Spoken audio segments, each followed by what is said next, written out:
And I believe we're live. Taz, see if the chat can hear you. Chat, can you hear me? It looks like it's bouncing here, so I'm gonna assume it's good. Welcome everyone to this Hiveswap Friendsim playthrough.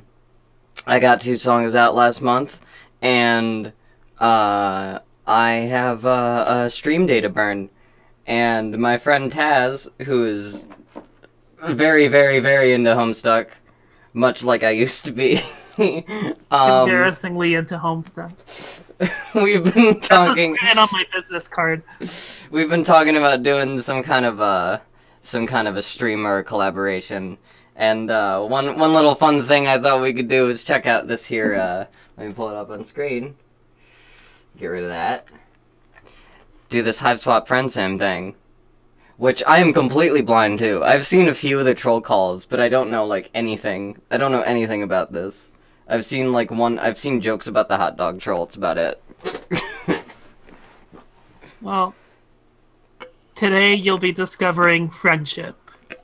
Discovering friendship. Yes. That's good. I've never heard of that before. I'm interested to find out what that entails. Also, some more quick news and people that may join us behind me in the frame very soon. Maybe. I don't know what they're up to. They might be going to get food. From the chat, Spoonie and their boyfriend Doran just moved in today. And so I was just lugging, actually not the heaviest of their things up and down the stairs.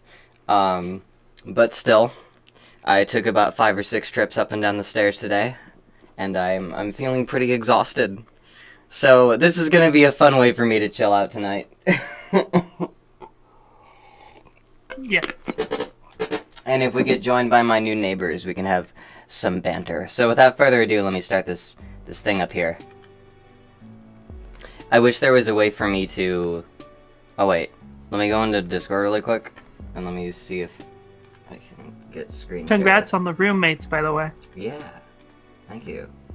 Congrats on them for fucking getting here. I'm trying to turn on the screen share thing, but I don't see like a thing for that. If you have a lot of trouble with it... I think I got it.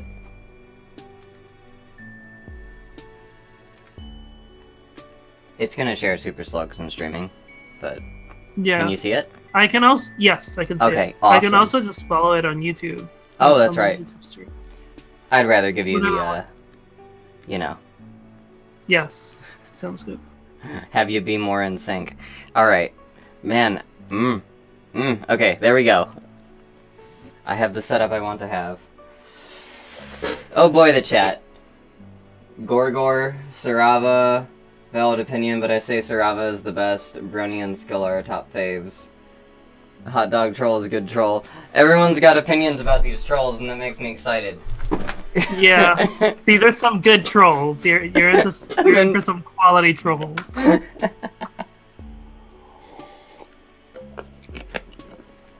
Oh my god. Okay.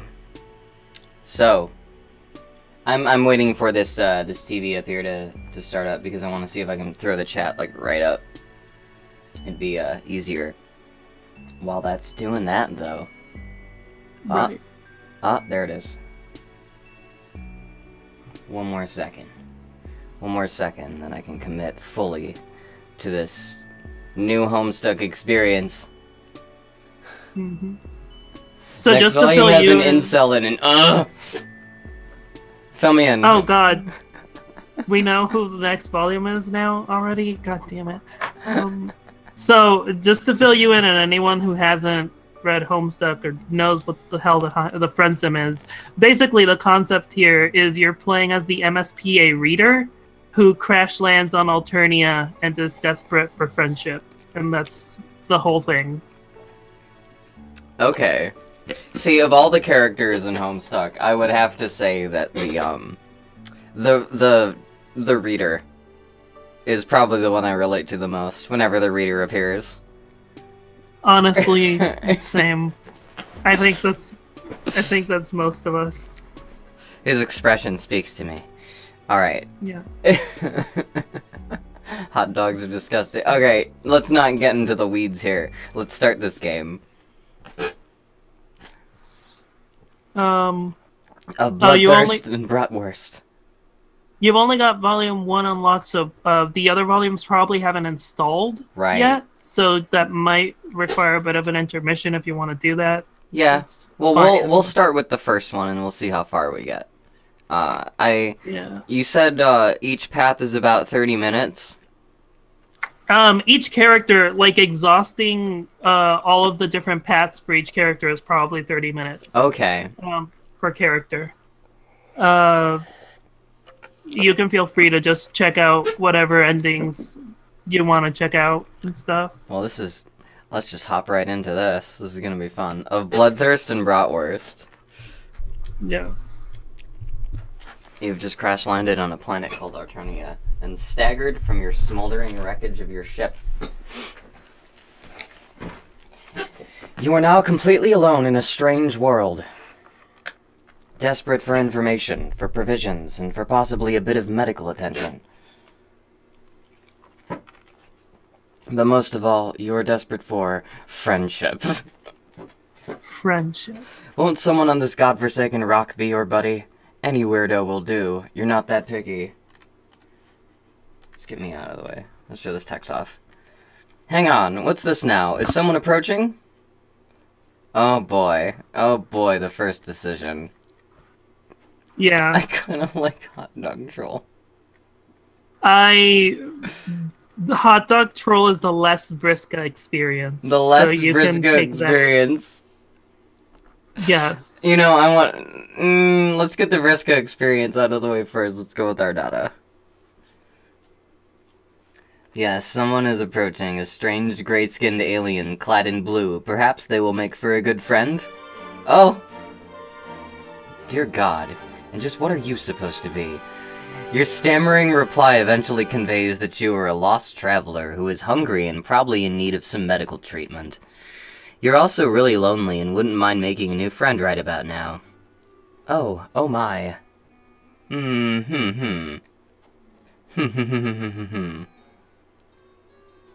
She's just laughing maniacally at me. That she... Yes. We've spoken for 10 seconds.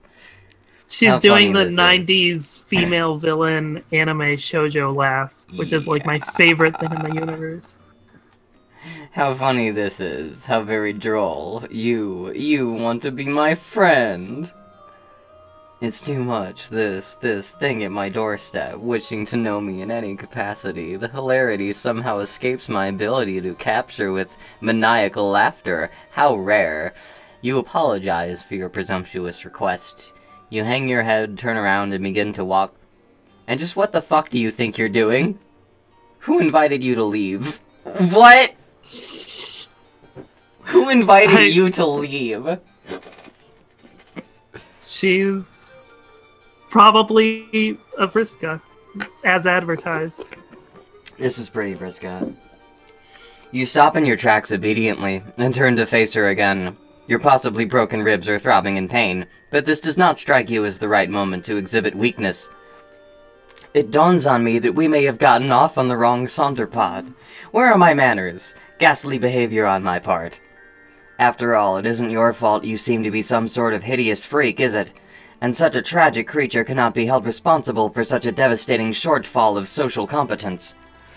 I would weep for you, really, except that the crying out of 3 eyes at once gets a bit messy, so instead, I think I'll be saving my tears for someone less offensively worthless. What the fuck? You just, like, crashed from a spaceship? Welcome to Alternia! Wow!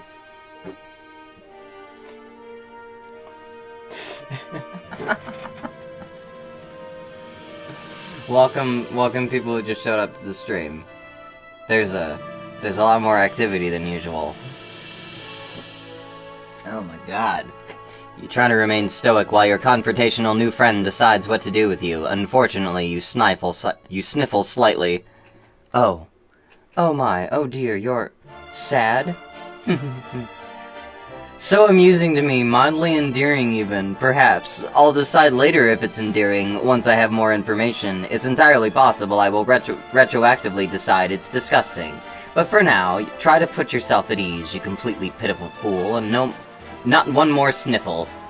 Do you understand? You nod, while practicing exemplary control over your nose.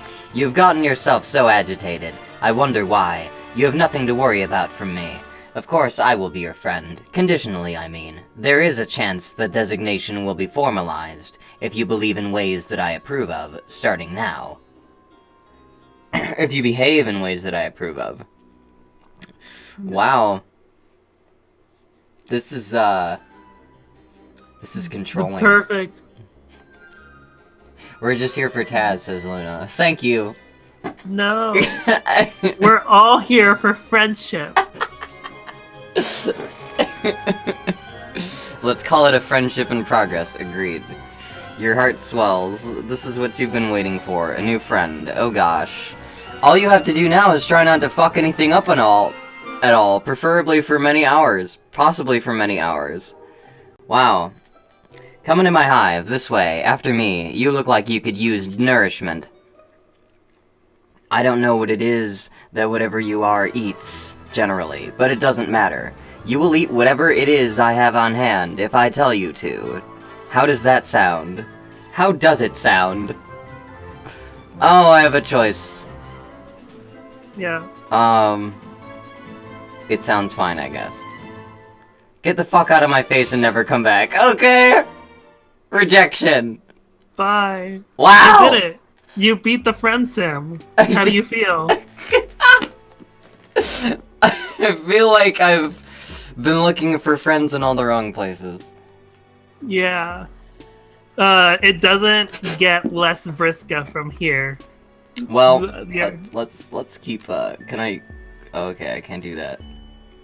You should let me know which frames are the best to, like, save on if I wanna... path. Yeah, okay, I'll definitely do that. Right. Generally, just save wherever there's a choice, or just before a choice. Ah, that makes sense. Yeah, I don't know when the choices are gonna... Can you go back? Can you step back in the dialogue? You can fast forward, so you'll be able to just fast forward straight to where you were. Right. In a second.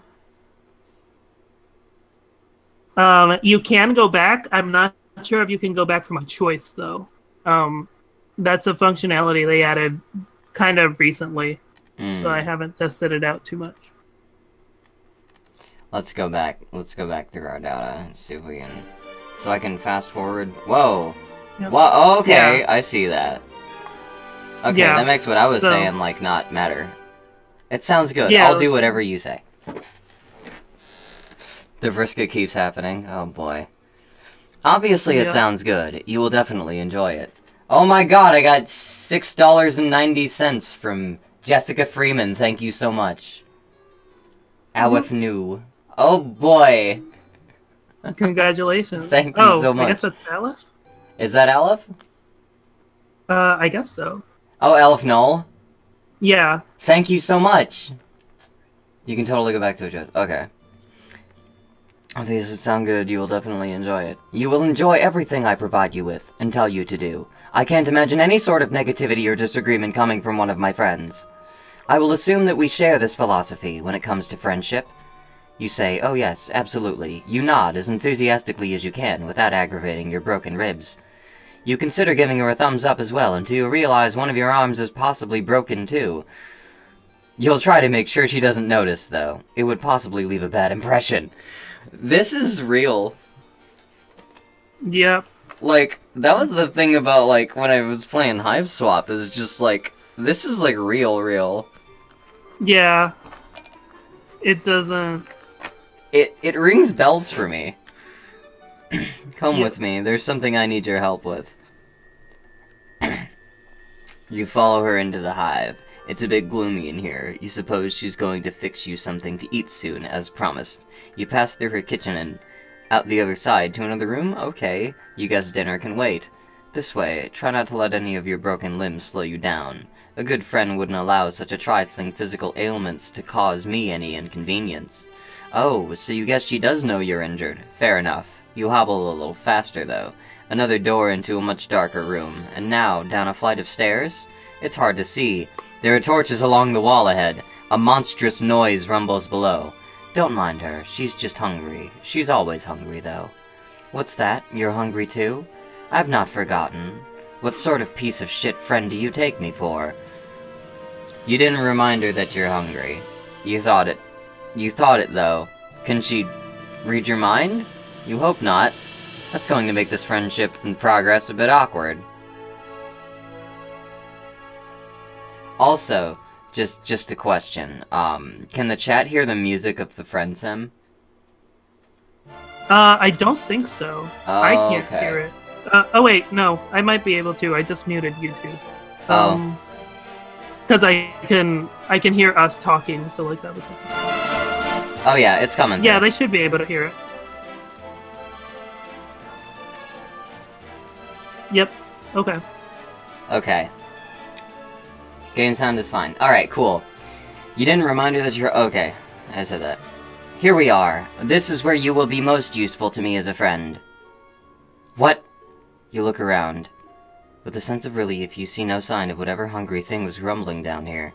You are less relieved to see several other kids trapped in cages of various shapes and sizes. One of them makes eye contact with you. The boy is the same kind of alien as her, horns and all. He has a dark red symbol on his shirt. His expression seems to plead with you. He struggles to say, "Help." Your new friend looks unamused and twitches her finger. "Help, Plo," he says. Helplo, by which I mean hello, of course. Looks like you're the new friend in progress chosen by the great and beautiful Ardata. She's my savior, my reason for being. I am nothing without her. I'd hollow myself out and let her make a nest inside of me, if she'd permit it. You turn away from this boy. You don't want to hear anything he has to say ever again.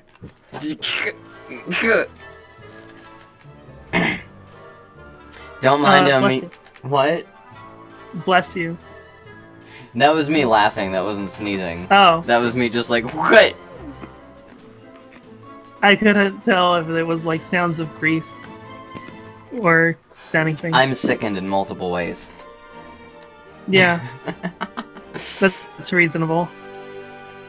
Don't mind him. He's always regarded himself as a comedian. Come over here. This is what I need your help with, if you're going to have any value to me as a friend. You're led into a dark corner of this, well, you're going to call it like you see it, this dungeon. Your new friend has a dungeon full of sad, suffering children, and presumably a monster lurking somewhere in here as well. It's not ideal. Oh, fuck. Fuck. Wow. Then again, social beggars like you can't be choosers. I've been having an awful time with it. You can do it for me. It will save me some time. You look at the thing in question. You doubt she's been having an awful time with it. You doubt it because it's still in its box, looking completely untouched since it was brought down here. It's a box containing a table. A table that looks ominously like it was designed to keep a person strapped to its surface. I will need you to assemble it. Here's a screwdriver, in case you need it. I will assume other required tools are contained within the box. You take the screwdriver with your non-broken arm. This isn't exactly what you had in mind. You don't know what you had in mind, really. A warm meal and a friendly banter? Perhaps a sling for your arm and a remedial balm for your ribs? Still, you open the box without protest. Hold on, before you start, this will make for excellent content. My fans will appreciate this. She sets up a video recording device on a tripod and points it at you. A video feed comes to life on several monitors just behind you. You see in one corner of a screen an unflattering angle of your torso hunched over the furniture box. Other rectangles contain shots of the other kids in cages around the room. You suppose cameras are pointing at them too. You had no idea this friendship came with the perk of instant stardom. Now you may begin. She's suddenly sitting in a comfortable-looking chair facing you, and holding a chalice, swishing around some viscous liquid it contains. You have all the parts spread out on the floor, organized according to their labels on the instructions. You try to remember the last time you assembled something like this. You don't recall enjoying it, to be perfectly honest. This doesn't look like it will be fun at all. She frowns conspicuously. Oh, how sad for you. I'm sorry. Is this activity not to your liking? You reassure her vigorously that, no, it actually looks amazing. You love shit like this. It's what you were born for, you say, as you swoosh the screwdriver around, demonstrating your plainly evident skill with the tool. Forget the thing you just thought. Completely arbitrary and wrong thoughts pop into your head all the time. It meant nothing, you swear. I hear that a lot. Continue. You open the little bag of screws. Jesus, there are like 50 screws to this thing. Where could most of these screws possibly even go? Judging from the picture, the table really doesn't seem that complicated.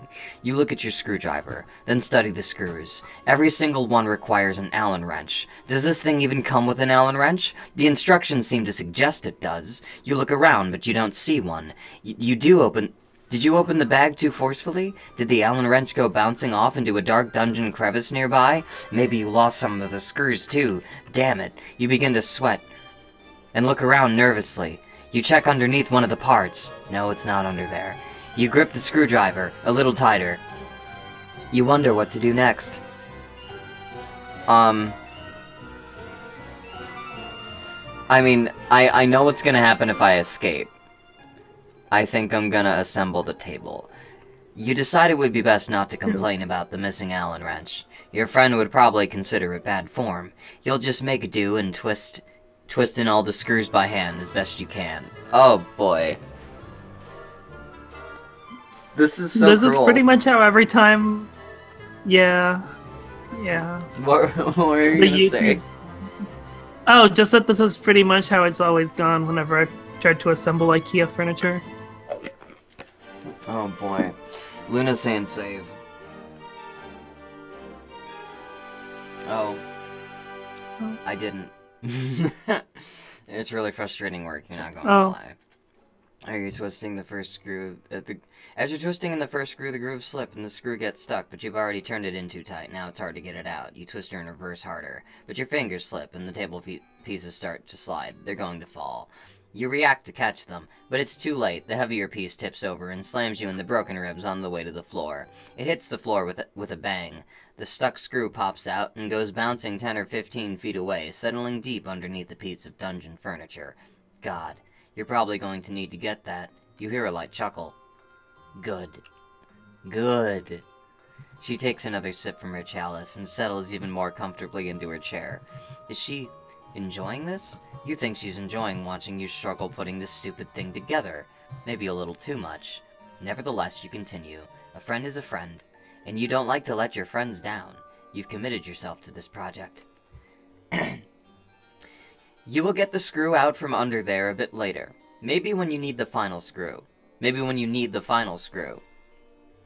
You turn your attention back to the table pieces and try a different strategy. You place the biggest part, the table platform, flat on the floor. The legs would be pointing upward if they were attached.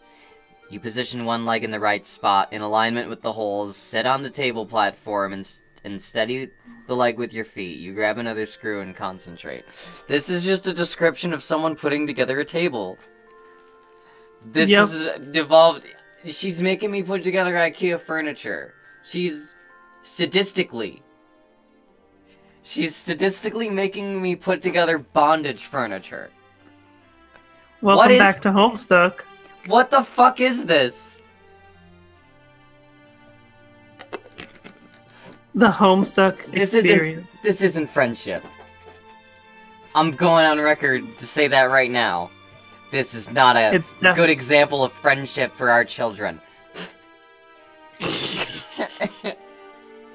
I will say it makes a great introduction to how Alternia can be. Yeah, well, it's just Lord of the Flies bullshit. They're all bug people. Yep. But you also have to admit to taking a certain pride in it. It's wonderful, actually, to feel useful, wanted, important even. if only somewhat menially, to a great new friend who has discovered a way for your talents to improve her life. I don't even want to get in how fucking real these captions are. How fucking Stockholm Syndrome-ass, like,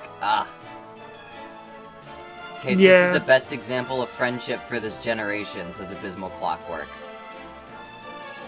Alterny is a great place to raise a child, assuming said child is a clown or a fish. Yep, pretty much. I disagree with Abysmal Clockwork because Skilla exists. And she is the friend that we all deserve. Out of the corner of your eye, you notice one of the caged kids reaching out with his hand. He's concentrating. Then you notice the screw you lost slowly slide out from it underneath its hiding place. Nice. Everyone's working like a team down here. Ardata does not look at the kid, but sneers a bit. She reaches toward him, and he appears to have trouble breathing. After a moment, you notice the screw slowly slides back under the thing. She releases him from his breathing problems, resumes her pleasant expression, and takes another sip from the chalice. You guess that was against the rules? You decide to make a note of it. Your friend runs a tight ship down here. You respect that. Oh boy. MSPA reader will put up with a lot for friendship. Yeah. MSPA reader puts up with a lot in general. It's true. I love that fucking drawing of her and the spider, though, on the wall. Oh, yeah.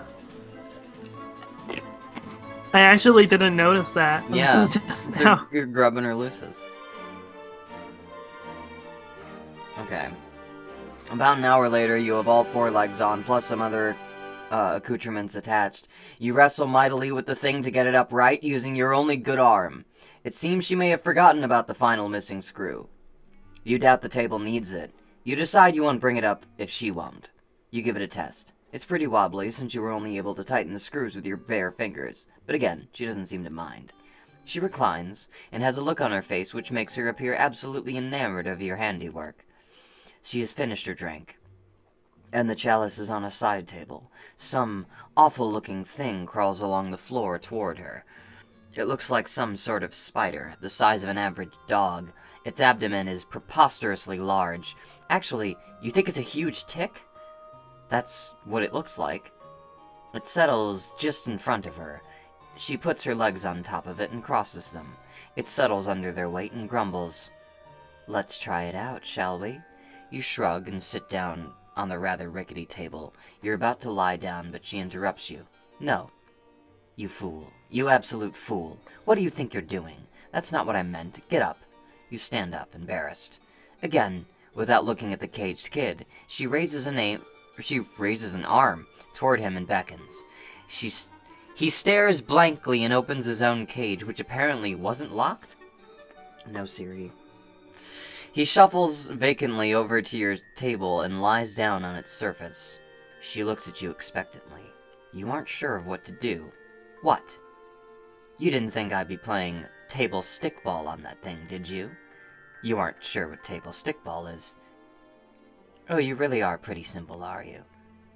It's like a miniature version of arena stickball, played on a table. Got it? You don't, but you nod. Now, go to it. You shackle the kid's arms and legs to the table. That seems to be the right thing to do, since the thing comes fitted with shackles. She gets up and lifts her huge tick-like pet. It makes more grumpy noises. She plops the enormous thing right down onto the kid's chest.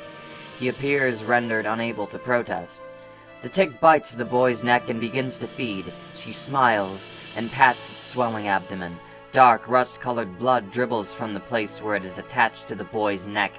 Moments go by, while she looks gratified by the process. Proud, almost. Then she looks at you expectantly.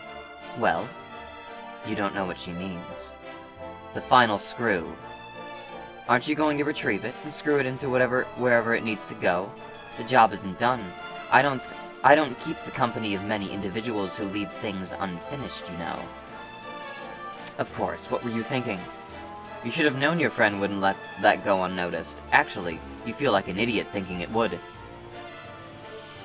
You stoop very low to the ground on your knees, placing your cheek just above the floor. You peer under a large edifice. It's dark in there, and it goes back a ways. Lots of room for that darn little screw to roll. You take a few pitiful swipes with your good arm, but come up empty. It must be further back. You think you can see it? Yeah, that must be it. Just a little further. You have an idea. A tool would be helpful. Guess the screwdriver will come in handy after all. How did she know? Your new friend must be very wise. You think you're liking her more and more every minute. You grab the screwdriver and feel around with it. Yes, you got it, you think. You carefully scrape it closer to yourself and then pick it up. You then go back to the table and find one remaining hole you left unscrewed.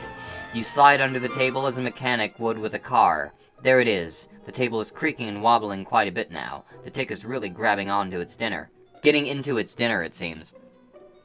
All the loose screws in the table have added up to a lot of grief and given leeway in the overall stability of the furnishing. Maybe the final screw will help. It's gonna fall on him. Probably. Ardata has returned to the setup with monitors. She's adjusting some settings on the feed, controlling the zoom of the camera, and typing some remarks into a chat window. This is very good material today. It's not often that I can provide content of this caliber to my subscribers. Yeah, same here. I can relate to that one. It's just good content. Go on, complete your project. This will be very good. Oh boy. You still think it's weird that she likes watching you put furniture together so much. But you're not one to judge friends. Sounds like a great way to lose friends, honestly. You screw in the final screw, but the stresses on the table are causing the holes to be misaligned. This won't be easy. The huge tick shifts its grotesque body above you, causing the table to creak loudly. You nervously slide halfway out from under the table to check it out. Then a loud pop. The sound of scraping metal. 6 or 7 screws shoot out of the desk like rivets in a sinking submarine. What a piece of shit this thing is. You think a little too late. You really needed that Allen wrench.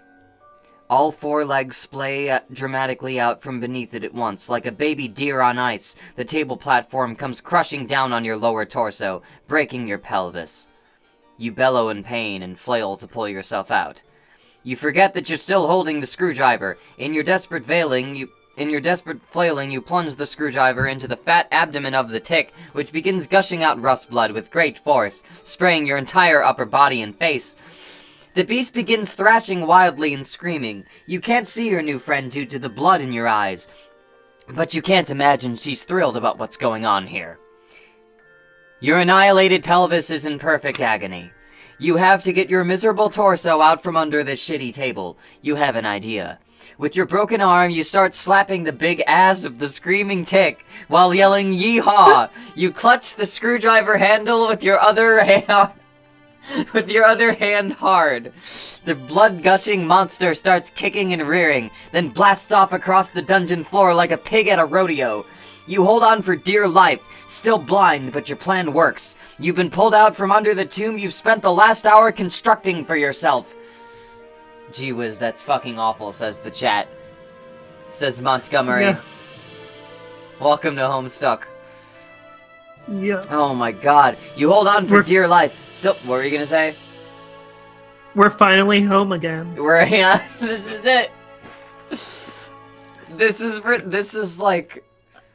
is like someone who heard about Vriska and hated her, writing what they thought Vriska was like. That's what this character is. Yes, exactly. I love it. Oh my god. You hold on for dear life, still blind, but your plan works. You've been pulled out from under the tomb you spent the last hour constructing for yourself. Your pelvis is in ruins, but at least you're free now, and riding like the wind. As you and the blood-spewing tick go tearing around the room, crashing into stuff, you hear a boy crying. You guess Ardata became distracted enough by your foolish display to cease her paralyzation method on him. Or maybe distracted is the wrong word. Maybe she's disappointed in your foolishness? Oh god, you might be blowing it right now. The tick swerves suddenly and starts running up the stairs. Ow, ow, ow. Your brittle pelvis feels every step of the way up. It careens through the rest of the hive, crashes through the front door, and comes to a sudden halt. You're catapulted violently over its backside and sail 50 yards through the air. You land on your ass and wipe the blood from your eyes. Okay, this was embarrassing. But everyone makes mistakes, right? You can still salvage this friendship. You know you can. You turn back to look at her hive. Ardata is standing in the doorway with a furious look on her face. She's flipping you off. You will not be my friend! Rejection. Okay. You've got one more path with her. Here we go! Riska 2 Electric Boogaloo. Yeah. I don't know if you saw hers, but one of the one of the bullet points on her troll call was like, definitely Vriska. Yeah. So... She's so Vriska, it hurts. Or probably Vriska, something like that. Probably Vriska. Okay, I think Get the Hell Out of Here is the one I missed. Yes. Okay, here we go. First, you clear your head and try to think innocent thoughts. Fluffy clouds in the sky, ironing some clothes, a whining touchdown pass from the sports. Ardata's long black hair spilling over her cloak. Wait, these are not innocent thoughts. Shut it down. Shut it down. There's no time for thinking. You have to act. You have to hurl the screwdriver at her and run. She calmly lifts a hand toward one of the kids in the cages. The kid tenses up and lifts a hand in the direction of the screwdriver. The screwdriver freezes midair right in front of Ardata's head. You run up the stairs. She twitches a finger, and a caged kid does a full body spasm, and the screwdriver goes sailing toward you. It stabs deep into your leg, and you buckle over, tumbling backwards down the stairs. You're a crumpled heap at the bottom of the stairs, bleeding, and you think your arm is broken in 2 places now. That didn't seem very friendly to me. Luckily for you, I'm very determined to make relationships work, even ones with people who flee simple furniture assembly projects. She stands over you. You attempt to pull the screwdriver out of your leg, but your entire body locks up. You can't move. She holds an outstretched hand just above you. You shouldn't try to move just yet. And you certainly shouldn't try to pull out that screwdriver. You'll get blood everywhere.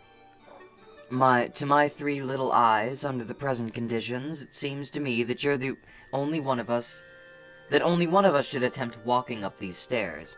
You feel relieved. Perhaps she has some alien means of levitating you up the stairs? Wait, no. Your body is tensing up again. It's moving without your permission.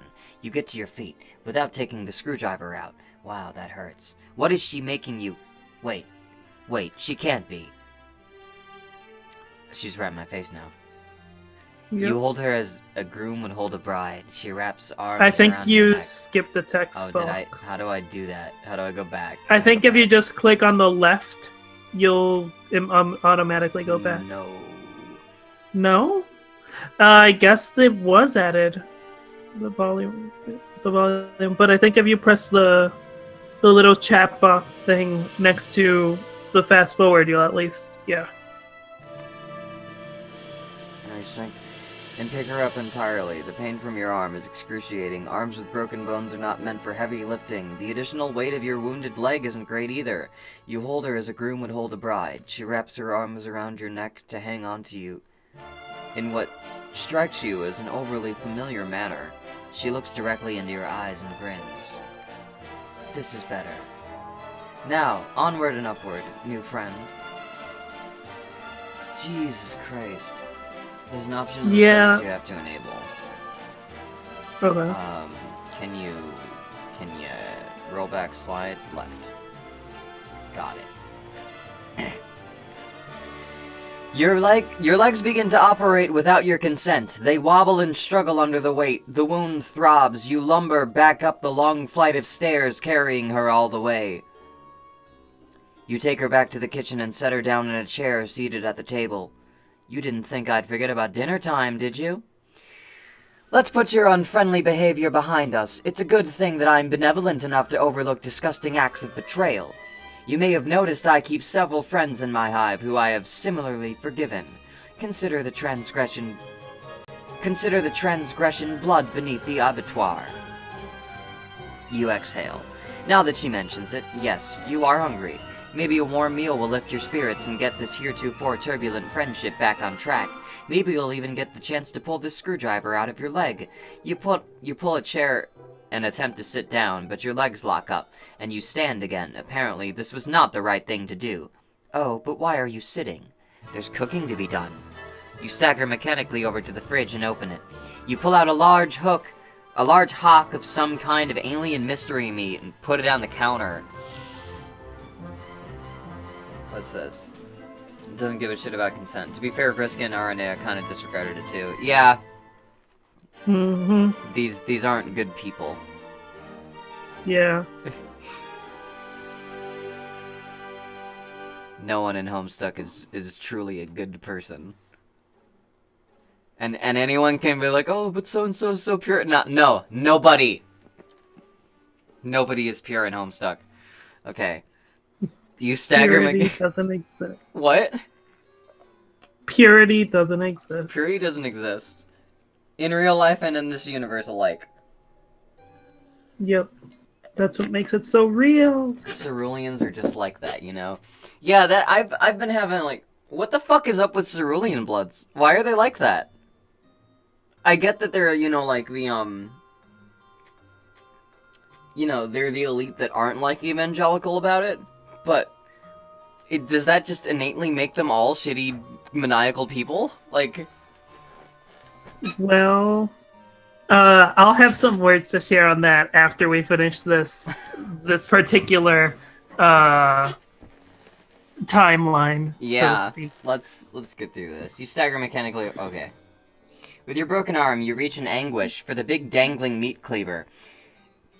You chop the hock, wincing with each swing of the cleaver. You place the sliced meat in a frying pan, sear it lightly, and serve it on a plate very rare, just the way your new friend likes it. You don't know that's the way she likes it, but you surmise this is what she prefers in a piece of meat, since technically she is the one doing all the cooking. You put it on the table in front of her, along with the fork and knife beside it. Your muscles relax, as you apparently are allowed to control your own body again. She does nothing, except for look at you with a pleased expression. You eye the meat in front of her, then the meat on the counter, and the chair on the other side of the table. What should you do? Prepare a plate for yourself? Is that what she wants you to do? Well, it looks like you're confused. Isn't it obvious what to do next, under your own volition? Only a good friend would know what to do. In fact, I don't think a good friend would take nearly as long to decide what the right thing is to do. It actually seems to me that a very rude friend would hesitate for as long as you are hesitating. Or perhaps someone who is not a friend at all. You begin to sweat again. Let me check to see what my fucking battery is on my laptop here. Okay.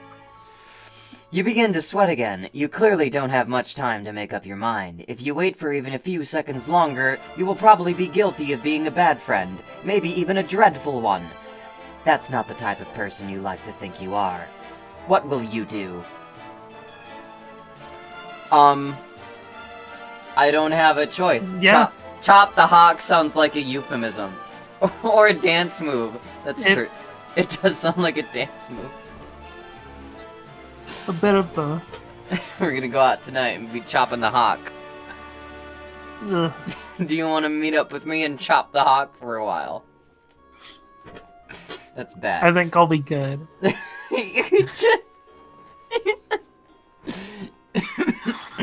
Okay, this feels like the only obvious thing to do. She is looking up at you quite expectantly. You reach for the fork with your good arm. You go for the knife with your other... Ow. You can't do it. Your arm is much less serviceable when the muscles are not being forced via psychic override to disregard the pain response. Nevertheless, she looks at you patiently, and she smiles. That's nice of her, you think. Not to be mad about it. You feel like you're growing closer to your new friend by the minute. You put the fork down and pick up the knife with your good arm. You cut the meat into several places with a careful sawing motion. You put the knife down and pick up the fork and stab a piece. You put it close to her mouth. She seems pleased. Very good. Nice technique. Well-sized morsels, too. She chews the meat with excellent form. She has very good table manners, you think. When she finishes the pieces, you slice off some more and continue. The meat looks very good. Your mouth is watering, but she doesn't offer any. Oh well. When it's the right time for you to eat too, you're sure she will let you know. The meal is finished. There is no more meat except for a few pieces of unchewable gristle, which you did not try to feed her. That would be thoughtless. Very bad service. She reclines and steeples her fingers, looking quite pleased with how the evening has gone so far. And she laughs. You aren't quite sure why she's laughing. Did you do something funny? And she laughs more maniacally. Oh my. Ha ha ha ha ha. What a fool. You point at yourself, wondering if she's referring to you. You don't know what you've done that was foolish. If so, you're still not sure what she finds so amusing. And she keeps laughing. She pauses for laughter for a minute or two, then slowly begins to frown. A faint blue tear rolls down her cheek from her bottom eye. The truth is, I don't even know why I'm laughing. This isn't very funny what's happening here. It was a good dinner. You did a good job, whoever you are. She puts her face in both of her hands and sobs quietly. You have no idea what to do about this. You stand there, still holding a fork, feeling a bit useless. There's a lot of pressure, you know. Being so respected and admired for your high status in this world. I didn't ask for this. To be so superior to so many. Much is expected of you. Much is presumed about what your personality will be before you even develop one. You work hard and build a brand, based only on what you think people assume you should be like. Sometimes I wonder, am I even that good at being sinister? Could I be more sinister if I tried harder? Maybe this is not my true calling after all. You begin to offer words of sympathy. This all seems heartbreaking to you, your poor new friend, but your jaw muscles contract and your mouth shuts involuntarily. You guess it's not your turn to speak yet. That works for you. You like to be a good listener to your friends. But what would happen if I changed my brand? If I stopped being so sinister online? My friends and followers will deride and reject me, and my superiors will eat me alive. If I show weakness, if I scale back on my bloodthirsty content, will I incur the scorn of a wise-ass clown with 100 million subscribers? Will I be in a cage someday listening to a fucking fool honk his horn for likes? No. I must persist. How lonely it is to know this is all I can do until the day I leave this planet. I have no material or sensory comforts left for me here. Until I can get on a ship and fly away, pain is my only solace. Your hand holding the fork grips it tighter. You're horrified to realize what is in the process of doing. You bring it down so hard on her hand, which is placed flat on the table. She doesn't flinch or reject it anyway. 3 trails of cerulean blood flow from the tines where they pierce her skin. That wasn't friendly, you think. But then, you weren't the one who did it, were you? You're so confused. My subscribers are not real friends. They adore me only for my sinister content, the show I provide, my wicked, infectious laughter. I get jealous of them sometimes because they get to watch my content. It must be thrilling, I think, but maybe... If I'm just jealous of them because maybe I'm just jealous of them because they get to be people who aren't me. This is fucking deep, I know. Apologies if you cannot relate. Apologies if you can't relate! Apologies if you can't relate, Ardata! Don't be getting so fucking real at me on my own goddamn stream and pull that shit! It's God, too meta! Why did you make me relate to this fucking character, hussy? I just spent an hour trying to hate her! God damn it! He wrote it himself, just for you. Hussy actually wrote this first volume. Hussy wrote the fucking... Hussy wrote that fucking... that recent Sweet Bro Hella Jeff comic straight the fuck at me, too. It's the one that starts with, oh, you slobbering jackals, stop sucking the dick of man's best friend. It's like, fuck you, Hussy. Yes. Yes. Thank God for Hussy, honestly. God damn it. What a gift. She pulls the fork out of her hand and lays it gently on the plate of gristle you didn't feed her. The people downstairs in their cages aren't my friends either. They act like they're my friends, though. And sometimes I even believe it. But they don't really want to be friends with me. Nobody does. The only person who's ever really wanted to be my friend, who's ever tried to be, is you. You clear your throat and point to yourself innocently. That's it. I've decided. You've passed the test. You will become my friend, officially. As such, I think a reward is in order. You are overjoyed. Your heart starts racing. You can't believe it. A new, real friend. But you don't have much time to enjoy this achievement. Your body is doing something again. You bend down in a strange motion and pick up the plate and fork. You position the plate over your wide-open mouth and scrape in all the remaining gristle and begin chewing. It's virtually inedible. Your mouth humors the act of chewing for 2 seconds, and then you swallow all of it whole in one painful gulp. Tastes like friendship. This is... You did it! Wow! You're friends with our Dada. Congratulations. Wow. How do you feel? I feel slightly moved. Yeah.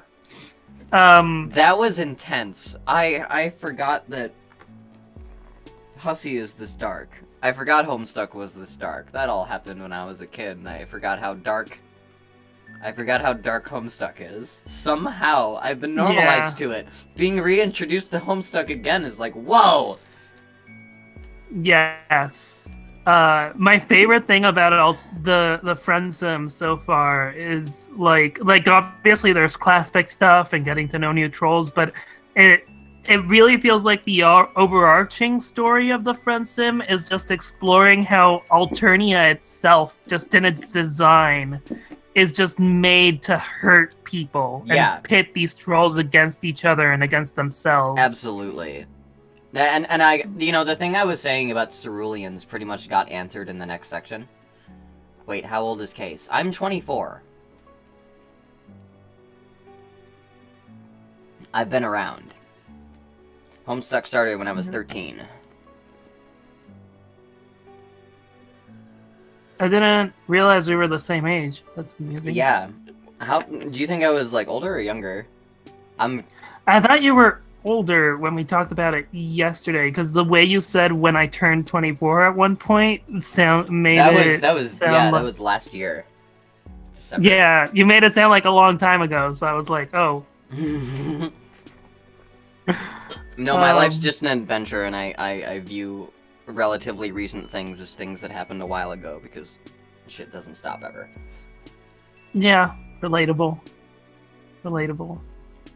But yeah. I didn't really have much to say class-pick-wise about our Dada, because she's one of the 2 characters who we don't really know. Her true sign is hidden, so we don't know what her real sign is. Right. A lot of people are thinking she might be a space player, which kind of makes sense because she has you build that table, and like scenery and environmental stuff always seems to come back to space. But I don't really know anything. It's a fucking bondage table though. Also, her Lucis is a tick. Yeah, there's definitely some blood imagery with her, for sure. So I'm, like, really not sure. I would assume that she has... There's some light imagery. Like, she talks about information, and at one point the MSPA reader talks about being made to feel important. But I assume that that's the cerulean blood, because as far as I can tell so far, the blood casts themselves are linked to their corresponding aspects, and the characters in each blood cast are sort of societally pressured to become or act like the trolls that we meet in Homestuck. Right. So like there's a real social pressure to like be Vriska in a sense. Yeah. I understand a bit of the makeup, you know, of how they're... Because, you know, I've toyed with a lot of the same ingredients that go into, like, Alternia's world building. And I really like the idea that, like, you know, there are these pure archetypes, and they know, they have legends. They just innately, like, all of the pressures of society, like, railroad you into these patterns, whether you like it or not. Mm-hmm. And it's by design, because Doc Scratch designed Alternia, and like his only real purpose for the planet was like to make trolls suffer, because Lord English wants to get back at Callie, Yeah. and to produce the trolls since they're necessary for the whole Homestuck time loop. God, So, I would love to get into... Oh wait, I sent you a bunch of shit about Aknep. Like... About what? Aknep, like the shit I wrote like 10 years ago. Like, Yes. that Bird Dragon universe. Yeah. Like, it's just really weird, because, like, I never really picked up that much about Alternia, until, like, I started, you know, connecting those dots that, like, oh, okay, it's sort of the same, like, idea of, like, just bare, you know, it doesn't really have much to do with social status, like, that is an aspect of it, but it's, like, like, being the purest experience in Alternia is, like, syncing up perfectly with a patterned archetype. Like, the universe exists to, like, make you fall into these patterns and habits. Where, like, you know, it's a good underworld metaphor, because, like, you know, with the kids, they're so used to, like, their whole thing is based around, like, striving toward shit, and, you know, getting over, but, like, all the trolls just have, like, they're struggling to get to default. Like, that's their issue. Yes. But yeah. I'm really into this. I may have to... Oh, wait, there's the hot dog troll. I forgot. Yes. There's a whole nother troll. Yep. Friendship time. So, Demon, we actually do know his class spec.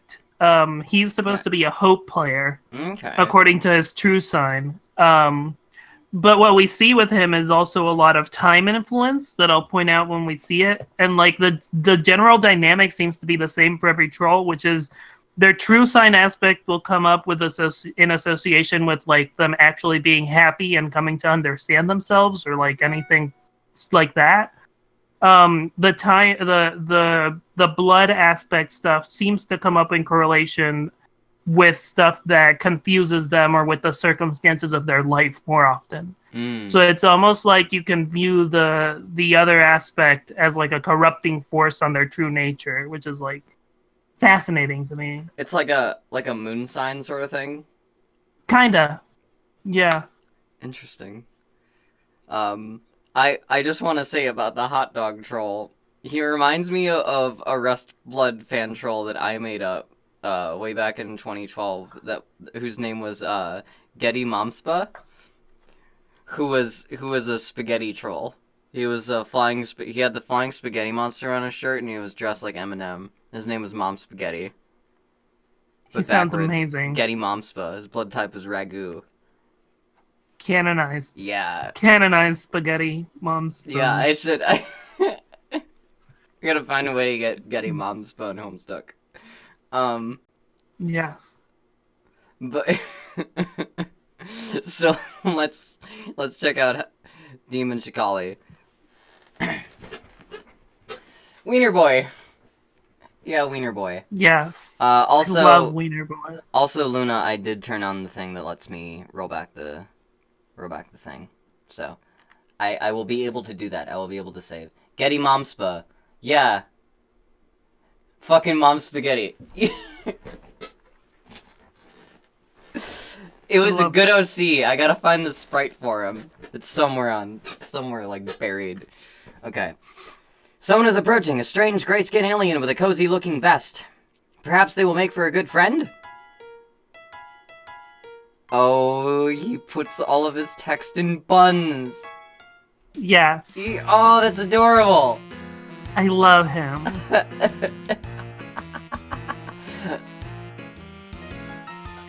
I love his shitty MIDI saxophone. It's so great. Oof. Hang on, sorry, I didn't get a good look at you before I started talking. I guess you're really weird looking. Kind of uncomfortable about this. Your stammering reply eventually conveys that you were a lost traveler who was hungry and probably in some need of medical treatment. You were also really lonely and wouldn't mind making a new friend right about now. Hungry, huh? I see what your game is. You aren't sure what he's talking about. Then your eyes drift toward the obvious target, that exquisite hot dog he's holding. It looks really, really good. Your mouth starts watering noticeably. Aw, no. I knew it. You're just like all the rest. Your agenda is to have me relinquish my delicacy. Well, forget it. I've been tricked out of 2 other oblong meat products this week already. I know you probably think I'm an easy mark due to my blood color, but I still have some dignity at least. You don't know anything about his blood color or why that would matter in this conversation about his hot dog. You're hungry, sure, but you didn't mean to cast a threatening gaze at his meal. All you really want to do is make a new buddy, so you don't feel quite so alone on this strange new world. I see. You just want a friend and not my sweet meat! I gotta use like a fucking, like 90s commercial voice for any of his bold text. Yeah. Sorry, I get a little paranoid when I walk around with such delicacies in public. You can't be too careful. Folks tend to get that greedy look in their eyes around my warm sausage. These are odd ways to express the things he's saying, you think? But you think it would be rude to point it out. Probably best to change the subject, get this blossoming friendship moving in the right direction. Do you live nearby, Hot Dog Troll? Yeah. Or I used to, I mean. Oh wait, I can... How do I... Save. Yeah. Here we go. I did it. I'll just let you know. Do you live nearby? Kaz dying of laughter in background by trouble aesthetic. I respond spiritually to the Hope players making all these freaking phallic jokes. Is Hope the penis, like, aspect? Unironically, apparently. Tragic. I'm sorry. That's good. That's fine. Taz, you have a cute persona, says Jessica Freeman. Thank you. You fool, every persona is cute. That's true. Damien. Yeah. Or I used to, I mean. My place was... Demon. I don't fucking know it. Okay, my place was bombed by drones a while ago. Now I don't have a hive, but I'm making it work out here. Foraging for tasty things when I can. I've gotten pretty good at it. Talking people into giving me meat products, I mean. You quickly feel a sense of pity for your new friend. You thought you had it rough, crash landing here. Hungry and friendless. And come to think of it, feels like your arm is broken. Your ribs too, maybe. But enough self-pity. This is about making a new great friend. You ask your friend if there's anything you can do to improve his life. Oh, wait. Are we friends now? Is that like, is that official? Man, I don't know. Why don't we slow it down a bit? See how things go. I'm not saying it's out of the question. I just think it should take... I should take some time to see if you're actually friendship material. Someone I trust, you know? Not just another looky-loo gunning for my delicacy. Oh, damn. You got out over your skis... You got out over your skis again. Of course, he's right. This is totally reasonable. Aspect of penis. I've never heard that saying before. You got out over your skis? Yeah, that caught me off guard. Yeah. Demon. You feel sure you can do what it takes to win him over. You make his mental note to avoid looking at or mentioning his hot dog, since it seems to be such a sensitive subject. You do everything in your power to avert your gaze from the hot dog. You were aggressively not looking at it, in fact. Don't think hot dog thoughts. Don't think hot dog thoughts. It's working. You aren't thinking about hot dogs at all. It's like he isn't even holding one. And no one ever even brought up the fact that hot dogs exist. He seems to notice, on some primal level, your current non-hot dog mindset. He smiles. You pay closer attention to the boy's face. It's a nice smile he has, actually. Very kind. Disarming. A few freckles here and there. A mop of messy hair draping over his eyes. What a nice friend this would be to have, you think. He's kind of adorable, really, if you disregard the prickly attitude about his hot dog. If you disregard the prickly attitude about his hot dog. An adorable new friend. Right?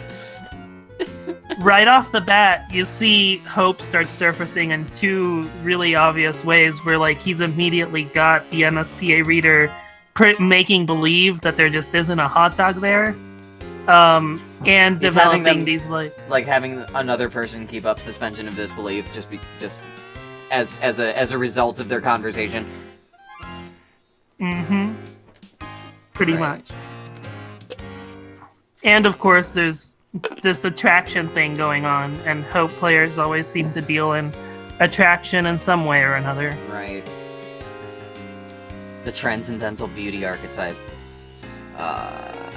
You should dial this down a little. Stick to the basics. You just want a cool new friend, nothing more. You should try to speak up some non-meat related conversation soon, before things get awkward. You wonder about his house. It got bombed? Yeah, you know. Routine drone passed through my hood. Little bombing, little culling. That's how it goes around here. I was a lucky one. My Lucis, not so much. He's a goner. You don't know what a Lucis is, but you can deduce that it was someone important to him, who probably died in the bombing. Rather than overwhelm him with annoying questions about his culture, you decide the right play is to show some sympathy. Thanks. I miss him. Sometimes I think I enjoy savory bun delights as a way of covering up the pain. They're so good, though, it's hard to stop. Also, I favor the juicy meats before he died anyway. It's something we did together. Sniffle. How do we start talking about my hot dog once more? Let's drop it. Please, dude, don't bring it up again. You don't bring it up. But you don't want to correct him. The boy is clearly grieving. You see two faint red tears roll down his cheeks from beside the messy bangs. Your heart can't take it. You have to console this homeless boy somehow. And he'll definitely be your friend. But what to do? I bet his Lucis was a wiener dog. That actually just occurred to me for the first time, that I hope it is. Oh.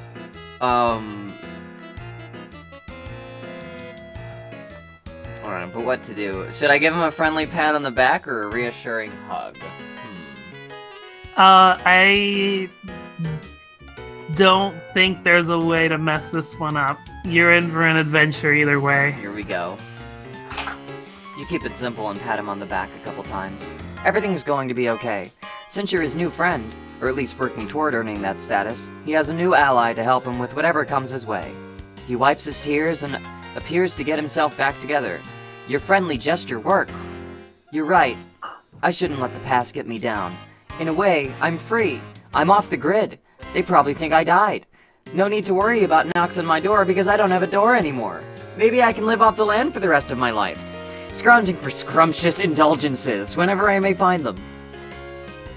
By rummaging through official drums, or offal drums. Smooth. By rummaging through offal drums, or smooth talking the right mark. Sounds like the life, honestly. I'll miss my Lucis, but I think he would be proud of me. If I can make it without him, if I can survive on my own, I know he would be proud. Maybe I don't even need to leave the planet. Maybe I could avoid taking the ordeals altogether. I can't test what you can't find. If I play my cards right, I could probably live to ripe old age on this planet without getting caught. Like hiding in alleys and sewers, scraping together just enough succulent proteins to keep myself going. I honestly don't even need to get by that long, since I have a much shorter lifespan than most trolls. So I think I may be able to make this work. You look confused at the last remark. But again, you don't want to be impolite. He holds up his hand as if to tell you not to bother. I can tell you're not from here. It's okay. Rustbloods don't live a long time. Blood classes higher than me live progressively longer the higher you go up. Sea Dwellers live basically forever. It's kind of crazy and seems unfair, but that's how it is. I'd be jealous of them, but I think I'm not. I'm almost grateful I don't have very long to make it in this world. I don't know what I'd do if I had longer. I'm happy to settle into a nice short ride, keep a low profile, take in some good meat along the way. Nothing wrong with that life, if you ask me. You understand. It seems like a tragic story, but your friend has made peace with his destiny. You might as well too. You offer a sympathetic shrug and continue your impressive streak of consecutive seconds not looking at his hot dog at all. He smiles again. He seems to be relaxing. gripping the dog a little less tightly. That's good. You know, you're good at listening. Not many people understand me at all. A lot of people find my overly possessive attitude toward meaty delights to be strange and off-putting. I've heard this more than once and I've lost some friends that way. Whoa. These are some personal dramas I do not want to think about, let me tell you. But you're different. Maybe you put me at ease because it's obvious you're even lower than me? No offense, but you are. Drones would vaporize a hornless goof like you, no questions asked. Oh, sorry, didn't mean to scare you. You laugh it off. You're not scared. You're not scared, you say. You've survived worse. You pat your broken ribs and wince. You clutch your sore ribs with your broken arm and wince even harder because of that. Oh man, looks like that arm's hurt, huh? I guess it's broken. Let's see what we can do about that. Here, hold this a second. He hands you his hot dog without hesitation. Oh wow, he wants you to hold it? This is such a remarkable gesture of trust, you're overwhelmed. You gingerly take the hot dog with your good arm, being very careful. You hold the hot dog from beneath with your fingertips, as if it's a priceless, delicate treasure. I mean, it is. I'm funneling his meat. Bund schlong, says Amadeus the last. He takes off his vest and puts it on the ground, then he takes off his shirt. You avert your eyes for a moment and then realize that's silly. Nothing particularly indecent about this, you suppose. If he's comfortable, so are you. Then he puts his vest back on. He takes the hot dog back from you and hands you the shirt. Here, make a sling out of it. That should help. He's right, it does help. Your broken arm is a lot more comfortable and secure. The shirt smells like meat, too. You can't tell if you think that's a bonus, or if it's weird. You decide it's a bonus. This is your new friend. He loves meat, and so do you. It's your greatest common interest, in fact. Nice. You know, I think we make a pretty good team. I don't know if I'm ready to officially call you my friend yet, but I may be getting close. You're pushing all the right buttons, man. Just being someone who listens and understands. You have no idea how much that means to me. You're so happy to hear this. It makes your heart sing. Well, if you're keeping it totally real, some of these things he's saying are just a little strange. Maybe this boy wasn't really socialized properly? By his Lucis, you guess? You think that may be his dad, but again, you don't dare ask. Not when the positive feelings are flowing like this. Why kill the mood? He gets a little closer, and swoops a hand through his thick black bangs. For the briefest moment, you catch a glimpse of one of his eyes, regarding you fondly. Your heart beats a little faster. He puts a hand on your shoulder. You're starting to wonder if all he's interested in is friendship. You hope that's all he wants. You don't think that you're ready for anything more than that. You're desperate for friendship, or really companionship of any sort. But that's moving pretty fast for you. But you're too nervous to make your feelings clear on all this, and if he goes any further, you're not sure if you'll have the will to protest. Listen, dude. This gorgeous meat product we both admire. I'm thinking, maybe we share it. That sounds really good, actually. I think that sounds good, actually. Oh, my, yes, that sounds wonderful. You're so hungry, and you're beside yourself with gratitude the demon is willing to share something with so precious... Share with you something so precious to him. It really means a lot. Here, I have an idea. He brings his face up close to yours. He holds the hot dog between your faces, with both ends of the dog pointing to his mouth and yours. You're not sure what he wants you to do. You can't find the breath to ask. It seems like he wants you to... He's lady entrapping a fucking hot dog.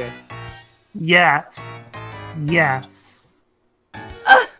This is what you came here for. Oh wait, that wasn't a choice. Never mind. You chomp down on your end of the hot dog, as he does with his end simultaneously. You skipped a couple lines. Oh, did I? It pressed on it. You'd agree that this act is uncomfortably erotic, but you have to admit it is a good way to share a food item, whilst ensuring it gets split about evenly. And you absolutely loathe the idea of letting a friend down. It's completely at odds with your values as a person. You chomp down on your end of the hot dog, as he does with his end simultaneously. Holy shit, holy shit, that is so good. You take another bite, and he times his bite perfectly. He's eerily good at this game. It's throwing off your chewing a bit, which makes you cough a little when you swallow. But you don't feel like you can pause without breaking the eating rhythm with him. Might be what a bad friend would do. You keep going without really quite swallowing as you go. You get closer to his face, which is creating an imminent situation you aren't sure of how you're going to handle. You haven't planned for it, and it's coming up fast. The hot dog backlog collecting in your throat is getting a bit too heavy, so you try to swallow, but you can't. You gag, and cough up all the chewed hot dog matter explosively into his face. He recoils, absolutely stunned. His bangs are blown back and he's staring at you with wide eyes. Hot dog and bun bits all over his face. He says nothing for a moment. Then he puts his hand to his throat. Oh fuck, he's choking. He points at his mouth desperately. You need to do something. The Heimlich, of course. That's what you need to do. You need to save your friend's life. There is troll nipples, page 4712. Oh my god. What a deep little Homestuck factoid. Thanks, Luna. Mystery solved. Coming here for all the critical Homestuck lore. Yeah, it's important to know the trolls have nipples. You get behind him and put your good arm around his belly and form a fist. You plunge the fist in under his ribs, trying to dislodge his masticated delicacy. It's no use. You can't get any leverage. You need your other arm. It really hurts, though. You have to make the sacrifice for your friend. Yes, a friend who may just tried to trick you into kissing him with a silly hot dog stunt. You're not sure how you'll navigate that tricky subject once he's breathing again, but you'll deal with that later. Right now, you have a life to save. You pull your broken arm out of its sling and grab your other fist in front of his belly and squeeze. You try and try and try. Your face is turning. Well, not blue. Deep red? You guess because his blood is rust-colored. Sure, that makes sense. You yank one more time, your broken arm throbbing in pain. A huge gob of chewed hot dog launches out of his mouth like a cannonball, and the explosion creates enough force in the other direction, it causes you to actually lift him up into the air and accidentally suplex him into the mud behind you. You in turn go tumbling over him, and the two of you are soon locked into an inseparable pinwheel of interspecies downhill mayhem. You roll and roll down the grassy incline toward a nearby neighborhood, toward a street. Luckily, you stop short of the street. But Demon's neck lands right on the sharp edge of the curb, and after flipping in the air once or twice, you come down right hard on his face with your big ass and you hear a crack! Jesus Christ! Demon! You slap his cheek a little, no response, he's not breathing. You check his mouth, throat is clear of hot dog debris. Oh god, this can't be happening. You look around, panic. This isn't what you need right now. All you wanted was a friend. You can't be held responsible for alien murder. You have to hide the body. You see a couple kids creeping out of nearby houses to see what all the commotion is. There's no time. You've got to find a bush or something. There, over there. A little alien bushy thing. It's pretty small, but it'll have to do. You drag the vested shirtless carcass over to the bush. You dump the body in the bush and it's really not convincing. It looks like a dead kid was unceremoniously dropped on top of a small bush in a poor attempt to conceal a murder. Oh my god. I love the MSPA readers so much. This is... You've got to come up with a better... Wait a minute. Someone is standing behind you. Oh, fuck! Here she is! Ah! Don't worry about this little mess you've made. I'll take care of it for you. You killed him. Friendship. I killed the hot dog troll. Murderer. I can't How believe could you? That took such a turn. Yeah, this will definitely take some turns. Hiveswap Friendsim is an adventure. What the fuck?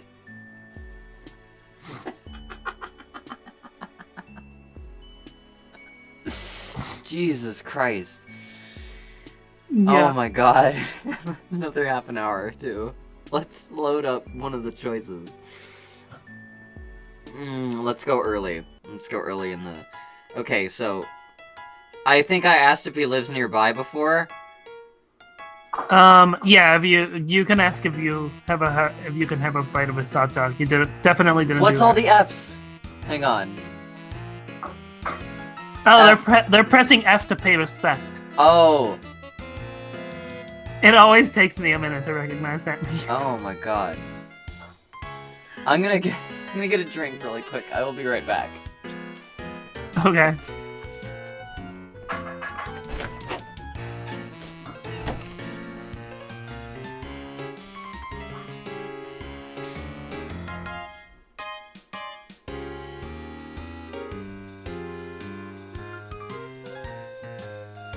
F.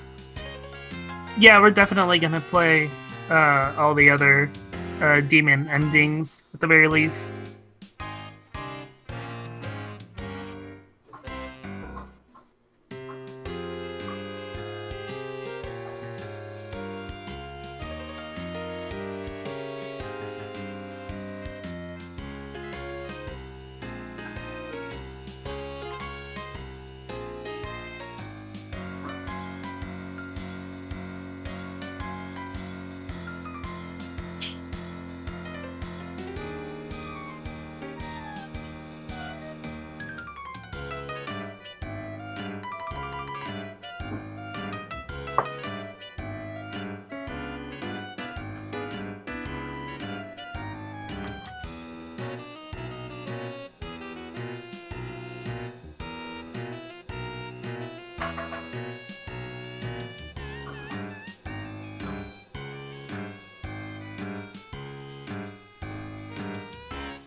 Thank you, Luna.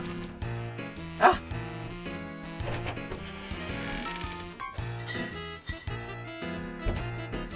Alright, I'm back. Welcome back. Every time Case gets a rejection screen, take a shot. If you're underage, use like apple juice or something.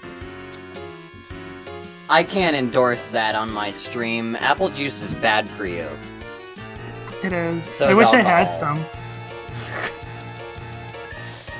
Alcohol's good. I mean, I was gonna say apple juice is good for some things. Alcohol. Alcohol is not. Except for getting. There's a total of 17 bad ends. Is that over all the... With all the characters. Okay. Let's ask for a bite of his hot dog. Forget it! I'm leaving forever. Bye! Okay? Bye. That pat's over with. Let's load. Yeah. The first choice you get is usually like just an immediately bad path. Yeah. It ends right away. I see. Okay, let's give him a reassuring hug. You open your arms and approach him with a posture of great compassion. You furrow your brow upwardly a bit, as if to say, I know how hard that is. You advance, and he leans backward a little, as if caught off guard by your sympathy. Maybe you're coming on a little too strong? But now there's no turning back now. You just don't throw the brakes on an imminent, heartfelt hug like this. You embrace him awkwardly, and it goes well for a moment until you realize your arm is broken and seizes up reflexively in pain. It jostles the hot dog in his hand and he bobbles it. You both gasp. You try to detach from the hug so you can catch the dog, but it's already on its way to the ground. In your attempt to save it, you stagger backwards and slip. The hot dog gets smushed under your big dumb ass the moment it makes contact with the ground. Demon lets out a shriek. Alternia's deadliest weapon. Yeah, MSP reader's ass. Like, whenever they mention his ass, it sounds like a drill tweet. Any line that mentions MSP reader's ass sounds like fucking Drill wrote it. And I wouldn't be surprised if all of those lines came out of conversations between Andrew and Drill. Me, I wouldn't either. Apparently white writes for all I know. Hiveswap. For all I... Huh? For all we know, Drill Ghost wrote every section with the MSPA rated. I wouldn't doubt it. Joel wrote for Hiveswap, yeah. Yeah. Little did you know, the incident caused Alternia to have a catastrophic planet quake from my ass. In your attempt to save it, you stagger backwards and slip. Oh wait, yeah. No! Ah, dude, my dog! You scramble to get up in time. It's not the dog. I dropped the dog. You scramble to get up in time, hoping you're not as owned as it looks. But your feet keep slipping and your butt keeps grinding the hot dog into the mud. When the carnage finally subsides, you roll over and check it out. It's completely unsalvageable. Just a gross, meaty mud mash, like the hot dog never even existed. Demon howls in agony and slumps backwards against a tree. Oh no, you fucked this up so bad. That's it, man. I've lost everything. I'm not sure what the point is of even living anymore. You are absolutely mortified by your clumsiness and foolishness. You have a feeling you'll be thinking about this moment for years to come. During those insecure moments, when your mind seems to be looking for any excuse to make yourself cringe with self-doubt and shame, still, you can't help but feel that this guy is being a little unreasonable. It's just one hot dog. There are probably plenty more of those to come by. For those who know where to look in this strange world. Oh my god. IRC Demons Lucis is canonically a wiener dog. Is that true? Oh, is it? I actually haven't heard that, but I really wouldn't be surprised. Yeah. That sounds kind of cute. Still, you can't help it. Oh wait, I read that. He himself said he makes a habit of enjoying these, so they cannot be all that uncommon. Maybe he just has an unusual psychological disorder surrounding a fixation on this particular food item? Yeah, that could be it. Poor guy. This just means that he needs your support as a friend all the more. You won't give up on your friends, or for that matter, people you're trying desperately to become friends with. That just isn't who you are as a person. You have an idea. You run it by him with a sense of optimism and salesmanship. The past is behind you. There is no need to wallow in self-incrimination and guilt over the hot dog incident. Demon perks up a little. You want to help me get another hot dog? Absolutely. It could be a fun adventure, you say. Something to bond over. To bring two new buddies closer together. Wait. Tuesday's grave will be a genuine... Oh my god. To bring two new buddies closer together. Okay. You don't say that out loud, but you really hope it's true. I don't know.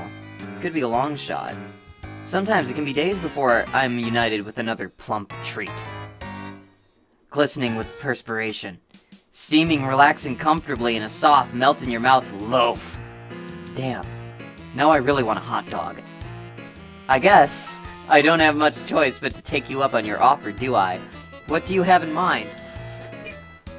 It's a good question, but you haven't made a plan yet, and frankly, don't even know where to begin.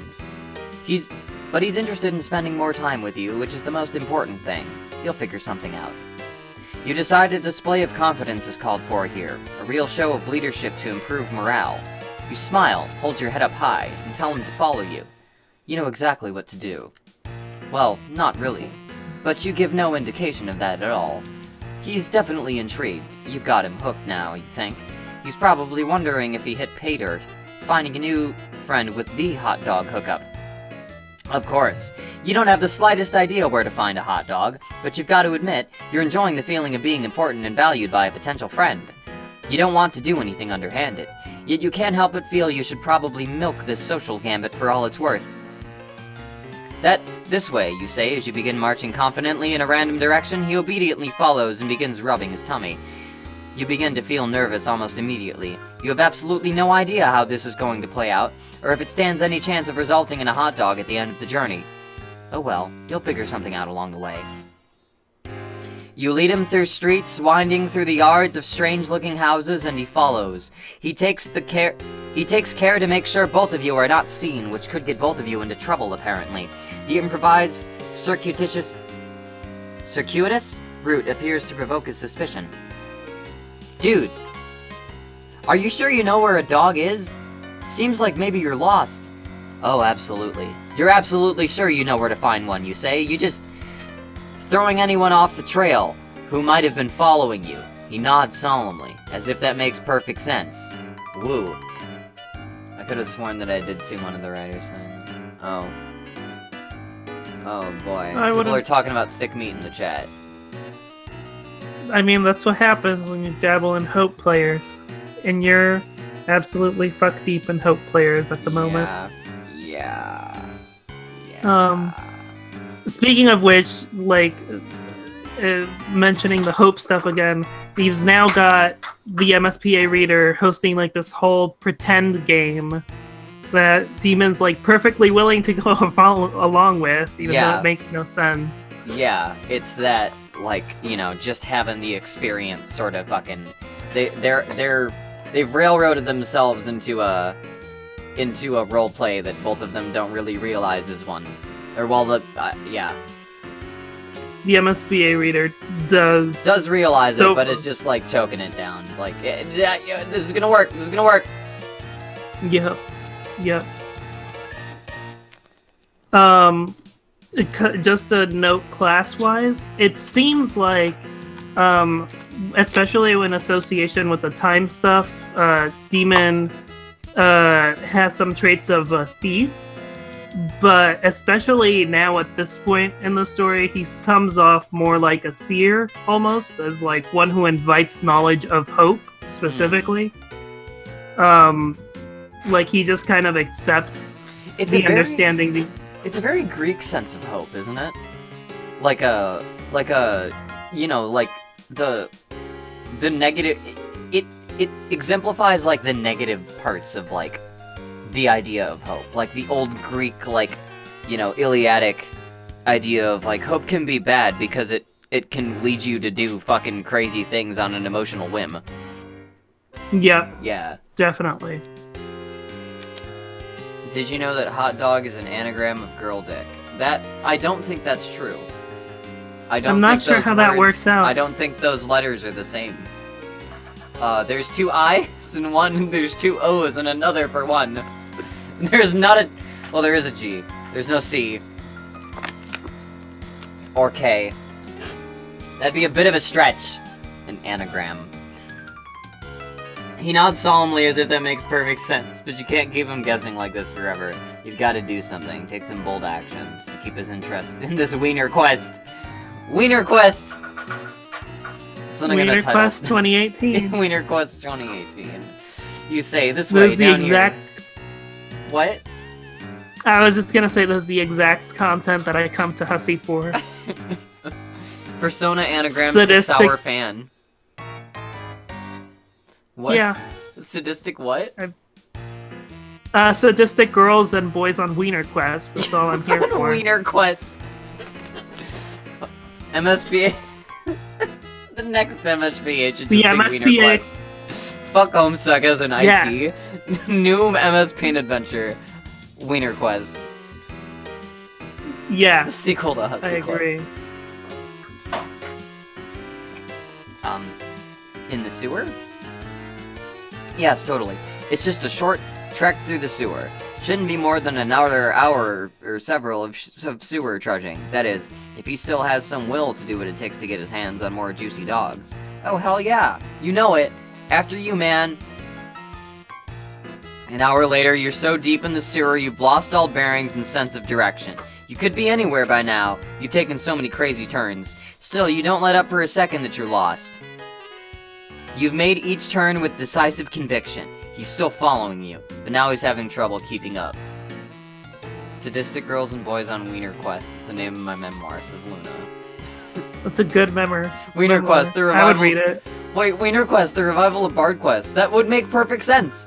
Because Bard Quest was all about trying to get a fucking codpiece. It's true. Nepeta Quest is out, Wiener Quest is in! Oh my god.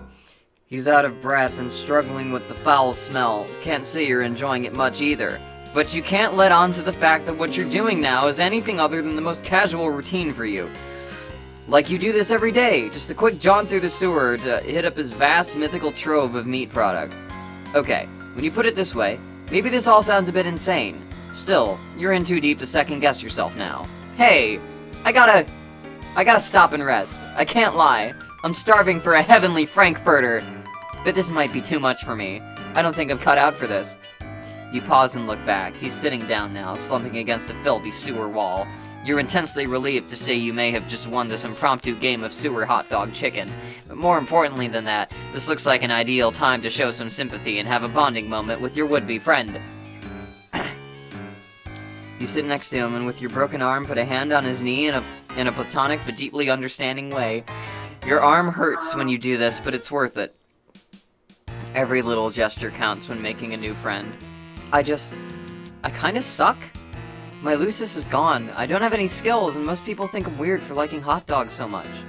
I'm probably just gonna get culled. I'm not good at going on adventures or doing anything hard. All I'm good at is finding an easy meal here and there, however I can get it. I like talking people out of their fine sausages using tricks or other ploys which end up losing me friends. It's been unthinkable that anyone would actually want to do anything nice for me, or would want me to have that sweet, sweet meat I desire. I at least think it was, at least it was unthinkable until now.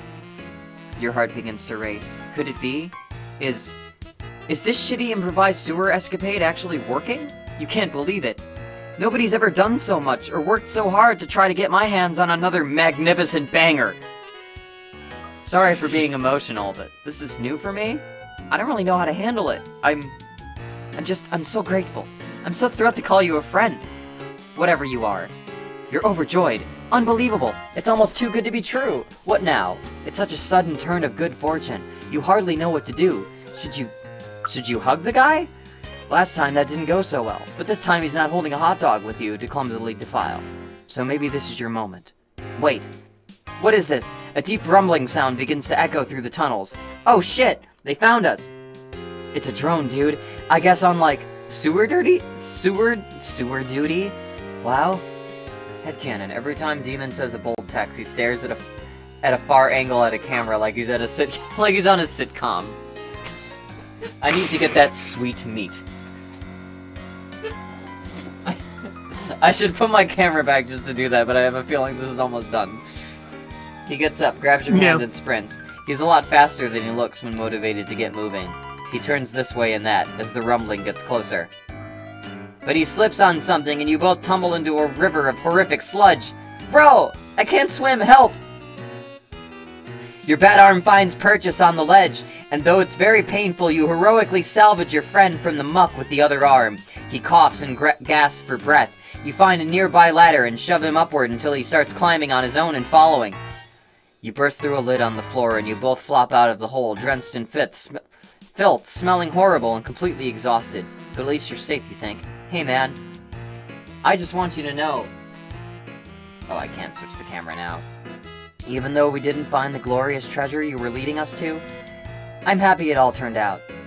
Maybe I don't need hot dogs in my life as much as I thought. Maybe that's the real treasure, after all.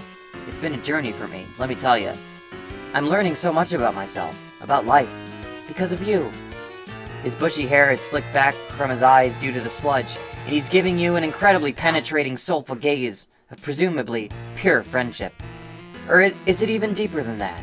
Wow, this is intense. Then something catches your eye, just above him, something dangling. Lots of dangling things, actually. Come to think of it, it's really cold in here. Freezing, in fact. You finally realize, holy shit, you're in a weird alien meat locker. You're absolutely surrounded by dangling meat products, including many sausages. Thousands of them. You begin to sob. Your sobbing soon turns to unrestrained wailing of raw catharsis. He joins you and the tears flow freely from you both. You embrace each other and let it all out. Suddenly it hits you. Both of you. This is by far the happiest day of your life. You're in meat heaven! You did it. You made it all the way. Oh my god. Oh my god. Magnificent bangers galore! Yes. They deserve it, honestly. Yeah. They've come so far. I've gone through a lot. Yeah. Since I landed on this planet. Oh boy. Touching back on Demon maybe probably being a seer. Yeah. Seers and mages have this whole thing of being like miracle workers, essentially. Right. So that this little escapade leads to miraculously finding the sausages isn't like that far-fetched from a class spec perspective. Right. So. I mean, that was a pretty roundabout adventure either way. Yes. Let's install the oh, it's installed now. Yes. I can get a foot in the door in volume 2. Here we go. I'm definitely going to recommend Sarava. Oh boy. Magnificent bangers I think galore. I'd be failing you. Magnificent bangers galore is my review of all of Case's albums, says Luna. Thank you. Thank you so much. I agree. Seconding that statement completely. To everyone who showed up here from Taz's urging, I do music, by the way. Welcome. You can go on my YouTube channel, listen to my songs that I put out. It's very good music. Yeah, I put notes together. It's great. Sometimes they sound good. You stumble through the streets of a strange alien world. Ever since you crash landed on this hostile planet, you have been desperate. Desperate for information, for provisions, and possibly for a bit of medical attention. Along the way, you've had some laughs, embarrassing missteps, and maybe even an encounter with alien meat products. You don't really want to get into it. What you do want to get into is friendship. E plus Sarava in reverse equals Avarice. Interesting. That's the Vaporwave troll, right? Yeah. Okay. An entire planet of endless friend opportunities awaits you. Honestly, at this point, you've made friends with one of those weird purple bushes. You'd make friends with one of those weird purple bushes. You're not picky.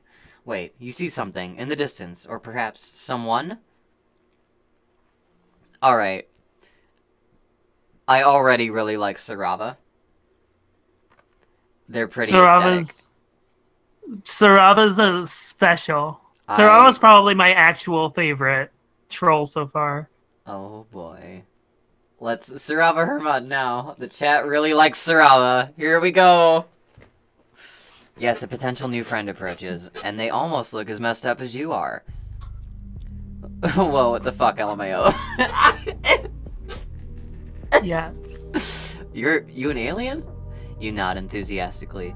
You sure hope your prospective new friend is comfortable with extraterrestrials. Things could get pretty awkward otherwise. You should really, not be outside, Lamau.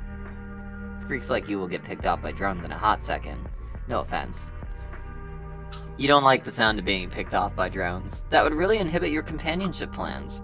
You hastily explain to the strange, one-eyed troll that you crash-landed on this planet and are in desperate search of friendship.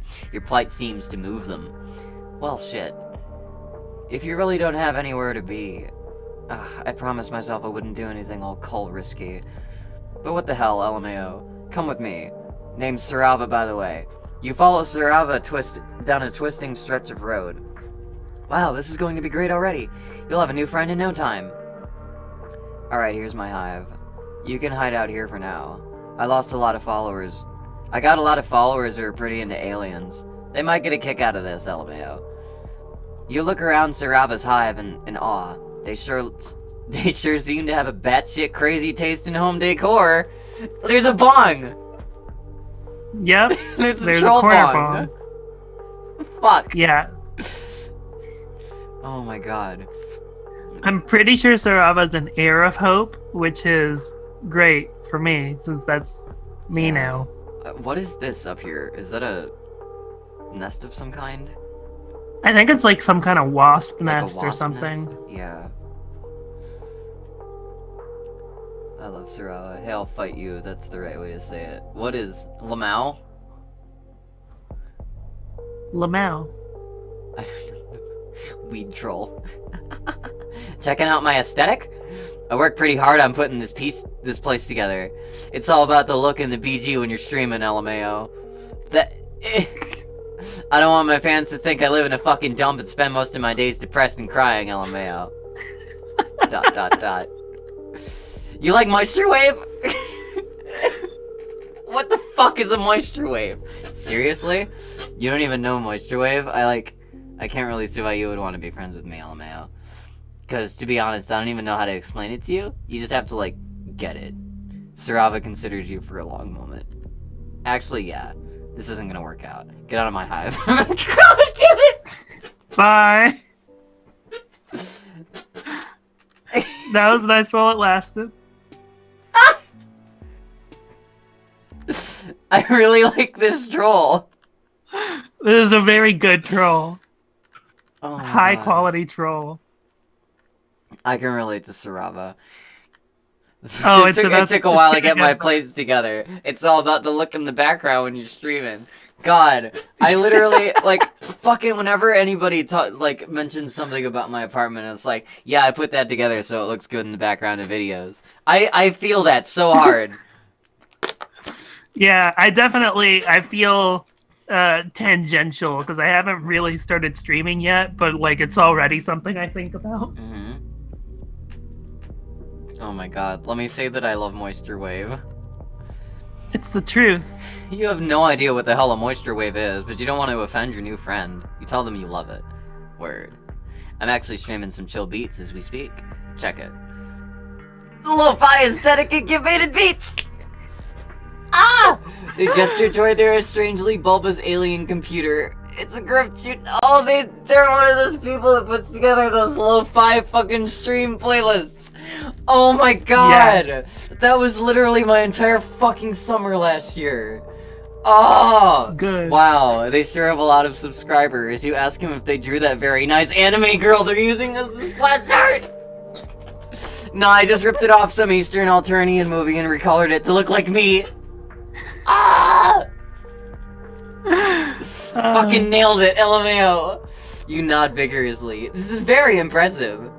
Yeah, I'm kind of a big fucking deal online. I built up my own streaming empire. Worked my ass off, LMAO. Nursed these beats to health from tragically ill sample loops. It's not all fun and games, though. The life of a popular online guy. You can't even imagine the hardships I've gone through. All in the name of lo-fi, chill-hop, aesthetic moisture wave beats. This shit keeps me up at night.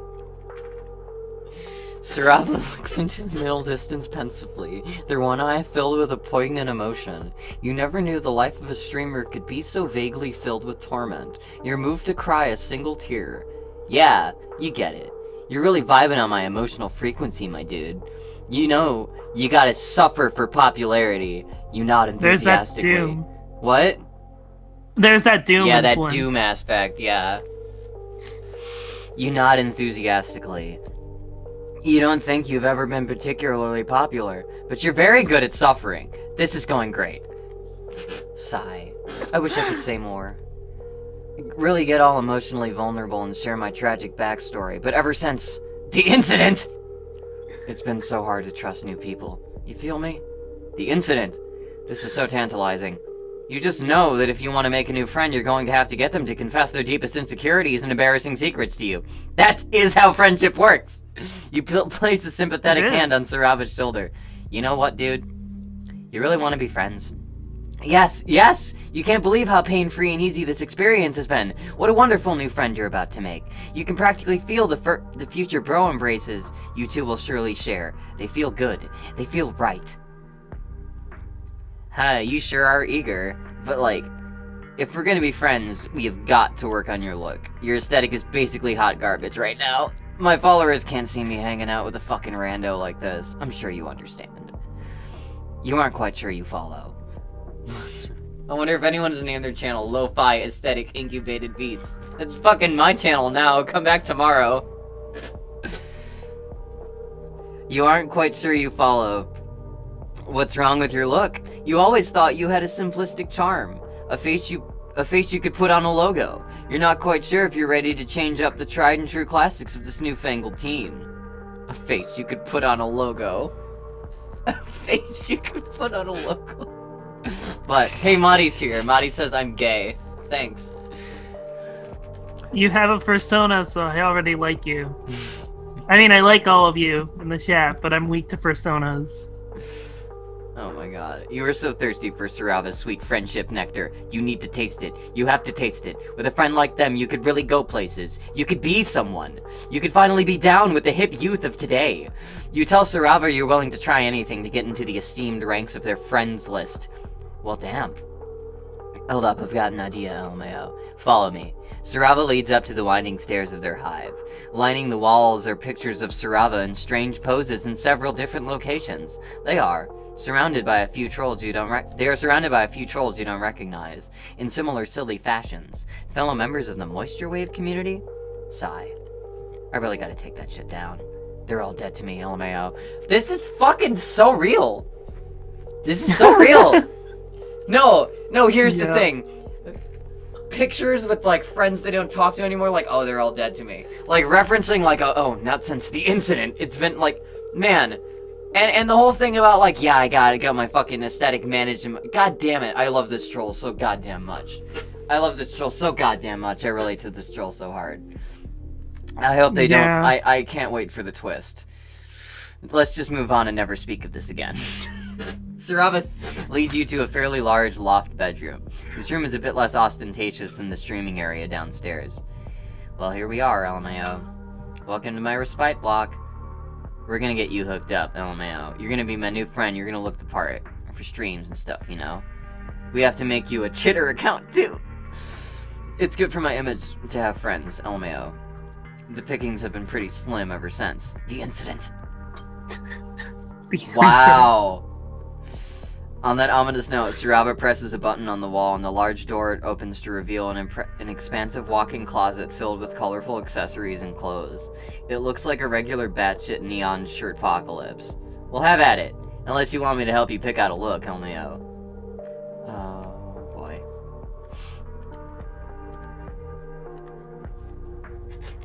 Oh boy. Remind me to comment on this moment class-picked ways once you actually get through both paths, because I don't really want to spoil stuff, but I think this decision in particular is interesting.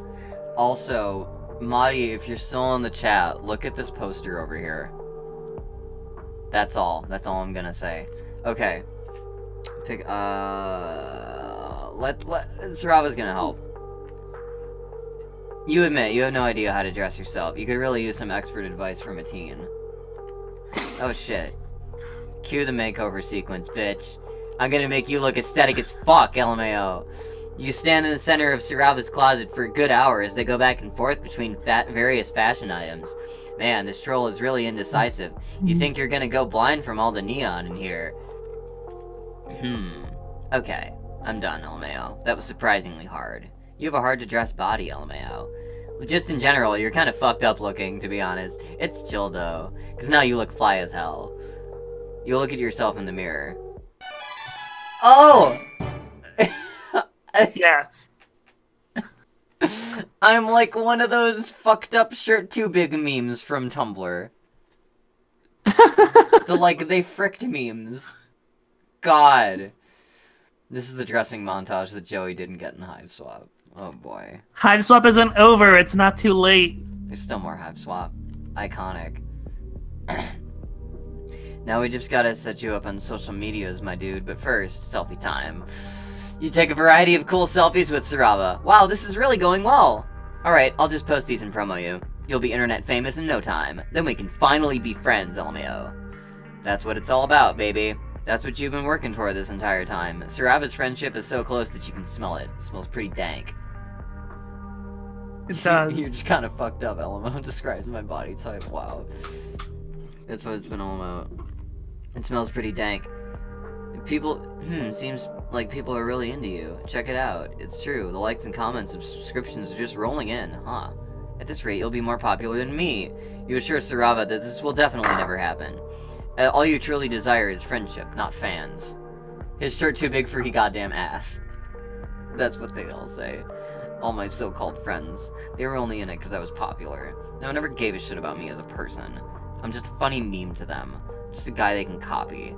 You know high bloods are always stealing my work, my look, my music. I'm the real influencer, but there's violet bloods there taking my shit and getting twice the followers and tons of money. And I'm stuck here in this shitty hive with no friends because they all turned on me. But it's cool. It's chill. I'm totally chill with it, LMAO. Something shifts in Sarava's expression as they get a good look at you. You tense up. Your new friend is sure acting weird. Ding! Sarava checks the notifications on their phone. What the hell did you do? What the hell did you do, huh? What? You didn't do anything. You think you can just steal my look and get away with it? All my followers think you're the new big thing because you look like me. They want to know what the hell is going on. When's your new friend stream? What's their sign? Are you kidding me? You haven't even done anything. You're just like all the rest. No, you don't want to be like all the rest. You just want to be friends. It's too late for that now. You've made me look like a fucking idiot. Now there's only one thing to do. I really didn't want to come to this, but you left me with no choice. I'm writing a call-out post. No! Ah! Sarava types furiously on their device. You can't stand to look. This is the worst possible thing that could have happened. Now, no one will be your friend ever again. You'll be forced to live on the outskirts of society, a pariah. You can't even begin to imagine the things that Sarava must be writing about you. You must have fucked up so many things in your life to lead you to this point. There's only one thing left to do. You stagger downstairs. Oh. No, not yet. That was my alarm. You stagger downstairs, past all the portraits of Sarava's ex-friends. You wonder if they met the same horrible fate as you. Their grinning faces taunt you with shivers of friendship that could never be. Oh my god, I feel like Sarava is actually me IRL, holy hell. Sarava's a bit more intense than me. Sarava's pretty intense. The doom. Sarava call-out emoji. Oh my god. You burst through the front door of Sarava's hive and make your way to a conveniently placed stump. You sit on it in complete despair. There's no point in you living anymore. With trembling hands, you reach inside. Oh, it's the fucking MSPA panel. Yep. Wow. Wow!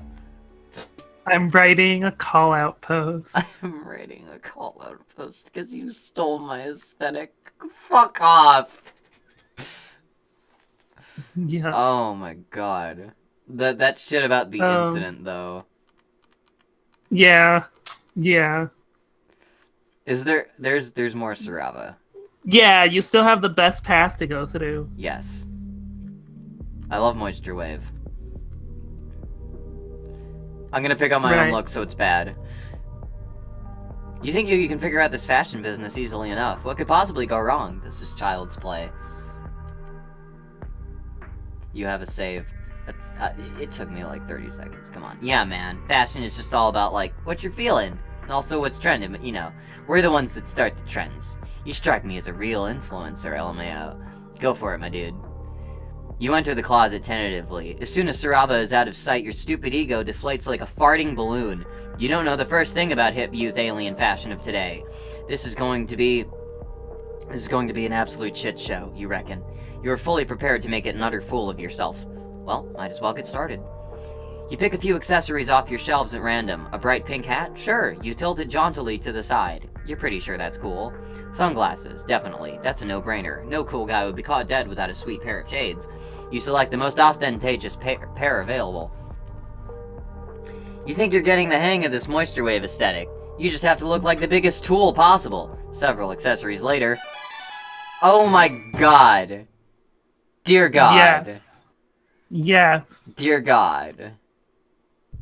Oh my fuck. That shit is transcendent. Wow. You got me speechless. Just damn. Look at you. You're like a whole new guy. Much chiller and cooler guy who I now gotta be friends with right now immediately. And now, all we gotta do is debut you to my hundreds and thousands of followers, LMAO. It's gonna be fucking great. Let's take some selfies. Your heart is soaring. You did it. You really did it. You're down with the kids. And now Sarava wants to take the coveted selfies with you. This night couldn't be going any better. Why did Sarava even have that shirt? Because he's a hero. They're a hero. Sarava uses they pronouns. They're terrible at it. You may look like a complete asshole, but if you can win your popularity, but if it can win you popularity with a bunch of alien teenagers, then an asshole you will be. Selling out is amazing. Well, what are you waiting for? Get over here, we're gonna take some fees. You pose with Sarava for several selfies. They put their arm around you in a gesture of newly formed friendship. You're beaming with friend pride. Oh, hell yeah. These are turning out great. Damn, we're killing it. Now all I gotta do is post them. Sarava fiddles around with their phone for a while. You're so nervous. You've never been internet famous before. You hope the new fame won't change you too much. Or maybe you hope it... Or maybe you do hope it will change you? Change you into someone with a ton of friends?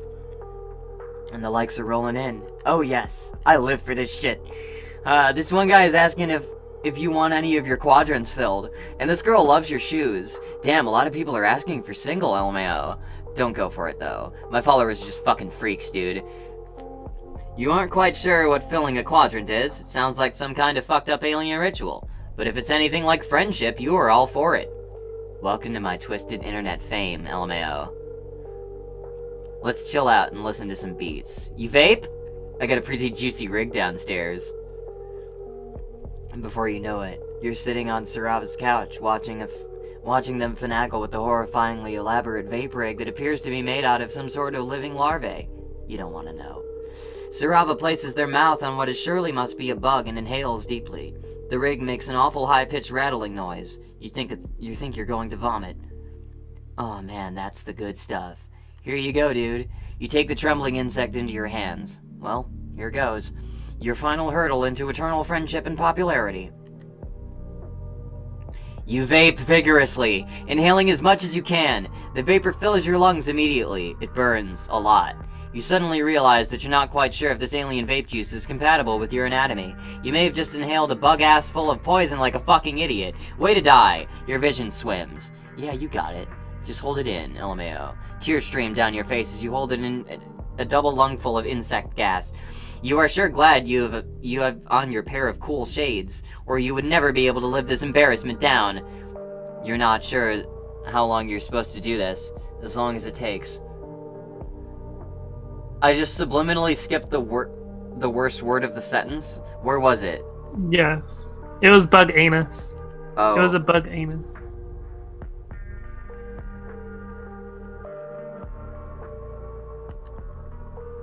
I didn't even see that.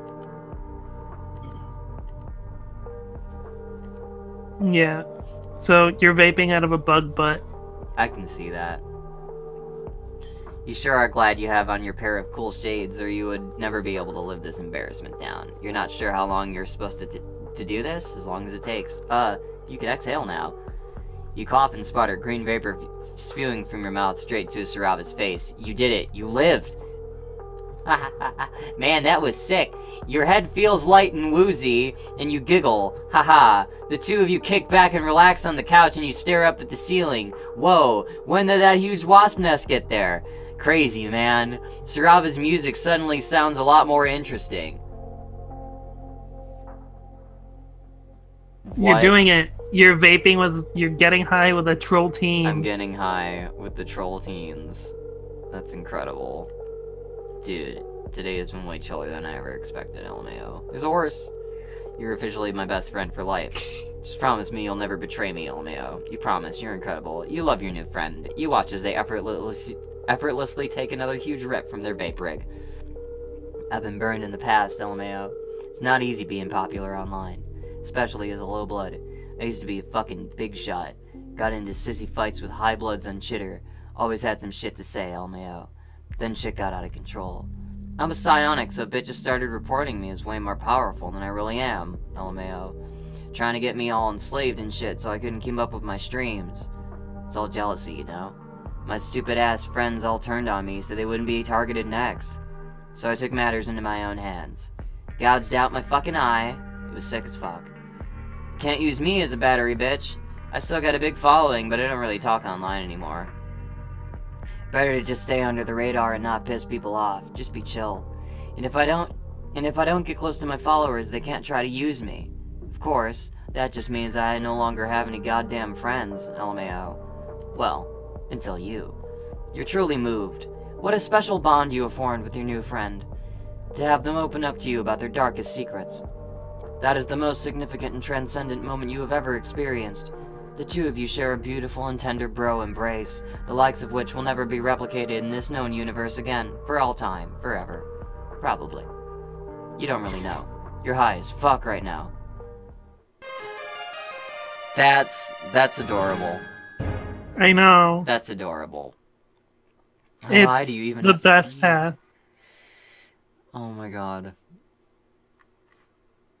Oh my god, I can't believe Homestuck Friendsim. I can't believe Sarava Hermod. I love Sarava Hermod. I can't wait to see Sarava, like, actually in Hiveswap proper. I love this fucking character. Hussey's just got that magic touch. He didn't actually write this volume, as far as I know. But who even cares? Sarava's so good. I'm just still in love.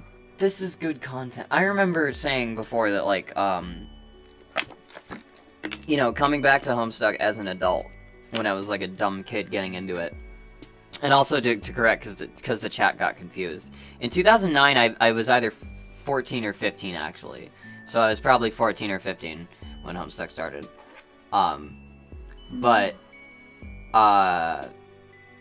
Yeah, like when I first got into Homestuck, I sort of didn't pick up on, like, what a lot of the dynamics between characters were. But coming back, like, as an adult, like, there's just shit that you pick up about, like, why the characters act the way they did, and how, like, real that is. Mm-hmm.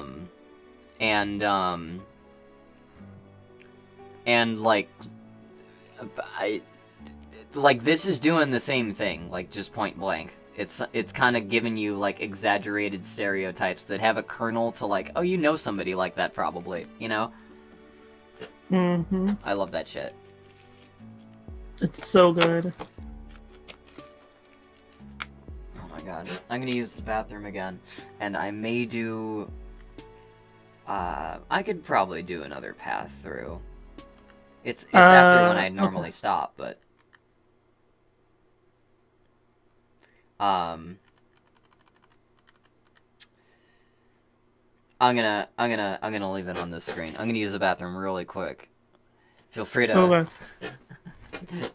live it up with the chat. Will do.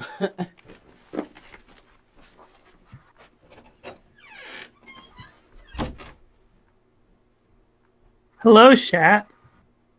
I'm a big baby and I don't know how to live it up.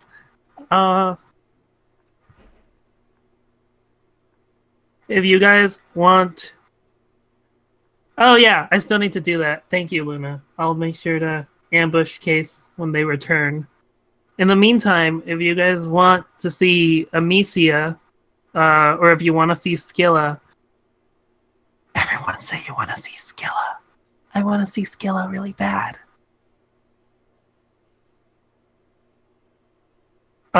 Yeah. Feel free. I'm pretty sure Case has all the other volumes too. So if you want another troll in particular, feel free to say now over Amicia. Amicia's pretty cool though. And yeah, I will talk about that particular choice in a minute. Once Case gets back.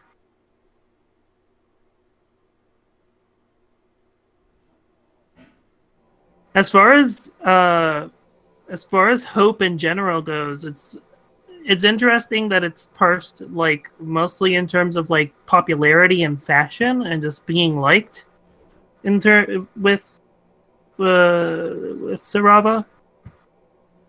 I guess getting high? Is getting high a hope thing? God, maybe. I actually haven't played Vicare or Tagoras, so... Oh, I'm back. Welcome back. So before they decide, I told the chat to say if they had a troll they wanted to see in particular over Amicia. But I don't think anyone seems to feel... Someone says, Bronya, Tagora, Vicare. Bronya's really good. I haven't actually seen the Tagora and Vicare ones, which I intend to. I might even do that later tonight in a minute. But before we dive in, I figured I would say... Clicked a couple times, but gone. So that choice with the critical choice with Sarava is more or less: do you let them dress you, or do you dress yourself? Right. And that's interesting to me because an heir's the verbiage implied by an heir would be one who invites change through hope, or invites change of hope. So it's interesting to me that when Sarava takes the more hands-on approach, the result is just more terrible. But when they invite you to get changed on your own terms, yeah, that ends better for both of you. Yeah, when they give you more agency, Because what it also ends up being is, you know, if they put too much of their influence into it, besides just, you know, besides just them urging you to, you know, if the effect of that is more than just, you know, giving you the idea to do it, then, like, the way that it played out, too, was that Sarava felt like you'd, you know, stolen something from them. Like, that was obviously, like, a delayed kind of reaction of, like, oh, well, I'm giving too much of my sensibility away. Yep. So that's, you know, it's a pretty loud manifestation of that. Yes. I'm still waiting Airs are cool, I've decided.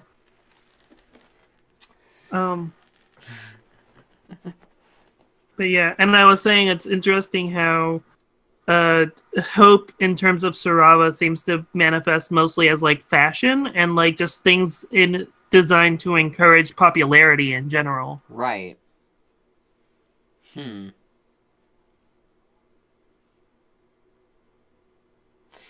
Well, I mean, if hope has to do with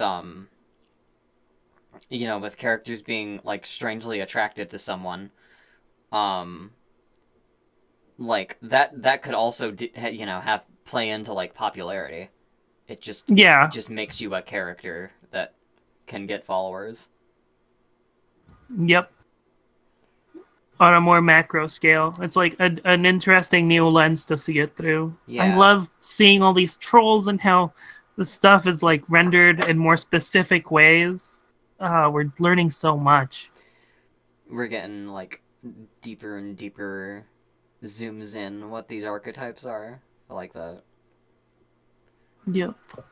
More like they're too good at uplifting people. Yeah. There's also oil used as paint when they get jealous on the rest. Well, let's see. We could probably get through another set of. It's 8:16. I'm gonna see how many paths I can get through with this one, but we're probably gonna have to do another stream for the other two.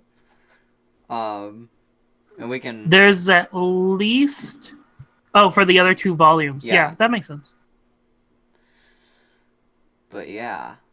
By this time, by this Friday, there's probably going to be another volume because they come out every 2 weeks nowadays. Well, yeah. We can talk in the future about next time to put one of these things together. But for now, let's check out this character here. This Amicia. Oh my gosh. You are So far, you've swallowed quite a few insults in regards to your looks and intelligence level. You aren't really the type to let the shallow opinions of others get you down, but it's been kind of a rough day. You brace yourself. Cute. Oh. She gives you a sweet, sincere smile. I've never seen anything like you. It's giving me all sorts of new ideas. Boy, do you... Alarm. Boy, do you hope some of those ideas are about friendship. Now that you've got a taste of it, you are hungry for more. You take a stumbling step forward, and your ribs remind you that although the potential of camaraderie is enough to improve your mental health, it can't cure acute injuries. Oh, you don't look so good. Come inside. I've been looking for new contributors. Contributors? Could she mean friendship contributors? No, that's dumb. Maybe she runs some sort of alien newspaper and she wants you on staff. She looks a little young for that, but what the hell do you know about alien management hierarchy? You follow her to a nearby building, and now that you're looking up from your ravenous hunt for companionship, you notice that you've wandered into a kind of upscale part of town. There's a lot less garbage, and people collapsed in the street. You see one of those spiky robot things, but it's washing a window instead of shooting a laser at a group of children. If that's not high class, you don't know what is. Okay. Before you can follow her inside, she turns around in the threshold, blocking your way. Real quick. You don't happen to be an artist, do you? Artistry? Well, as a matter of fact, yeah, I'm an artist. It's not exactly my whole deal, but I've been known to dabble. Oh, I see how it is. Well, you aren't going to snake rodent any trade secrets out of me. Goodbye. Well. Rip. Doesn't like other artists. Noted. Yeah. Blue bloods. She's an indigo, like Equius. It's always so hard for me to tell ceruleans and indigos apart. I can tell from the arrow. Oh yeah. Let's get to this choice. I don't know shit about art. Friendships between artists can be so fraught. Much better to just keep things separate between artists and art appreciators. That way no one can get jealous. The girl's smile widens even further and you feel an unbelievable rush of joy. Have you finally found someone who isn't a total fucking maniac? And she brought up friendship without you having to mention it at all. It puts a spring in your step, or as much of a spring as possible with a broken arm and a misaligned torso. I like how one of the distinct ways you know you're in an uptown part of the city is the robot thingy known for slaughter is washing a window as opposed to shooting kids with lasers. That's good. Yep. Amnesia leads you. Amnesia. Wow. Amnesia leads you into an elevator with buttons located on spiky letters that make absolutely no sense to you. With buttons labeled in spiky letters that make absolutely no sense to you. You realize that probably nothing is ever going to make sense to you again. That's okay. Your hierarchy of needs has adjusted recently. Your new friend, you were jumping the gun with this descriptor, but you were feeling seriously good about this encounter, stands in the corner of the elevator, wringing her claws. I wish I'd known I was going to have company. I would have cleaned up a little. It's been a little while since I've met anyone new. You assure her that whatever disaster her house is, it can't be any worse than what some of the other places you've seen here. It can't be worse than some of the other places you've seen here. Ah, Amicia, the Dark Descent. Wow. That's not inaccurate. Although you kind of get what she means. She's wearing an artist smock that's covered in splashes of paint. Actually, it doesn't really look like paint. But it couldn't be anything else, could it? It's every color of the rainbow. The elevator door slides open and you step into a space that you are relieved to find totally recognizable. A table overflows with messy palettes and brushes, cloudy jars of water and sponges. Several easels stand beside the windows to catch the light of the two moons, and a number of canvases lean against the wall, turned so you can't see what's on them. First things first, Amisa brings you over to a wall screen that looks way more high-tech than anything you have on your now-defunct spaceship. Tapping away at a series of unreadable symbols, she then indicates you should take off your sling. Here. Go ahead and stick it in there. She seems to want you to put your injured arm into a large hole in the wall, which you do, because you are sure your new friend has your best interests at heart. The hole shrinks down like a blood pressure cuff, sending bolts of agony through you.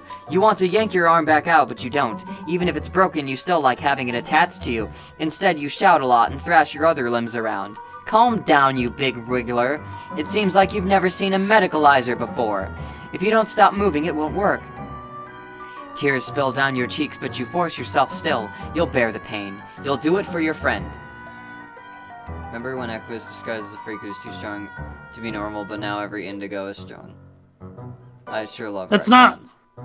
That's not really a retcon. It's more like an after effect of the aspect variance. Like, physical strength is related to void because void is the aspect of the world of darkness in Gnostic myth, basically, which is the world of physicality.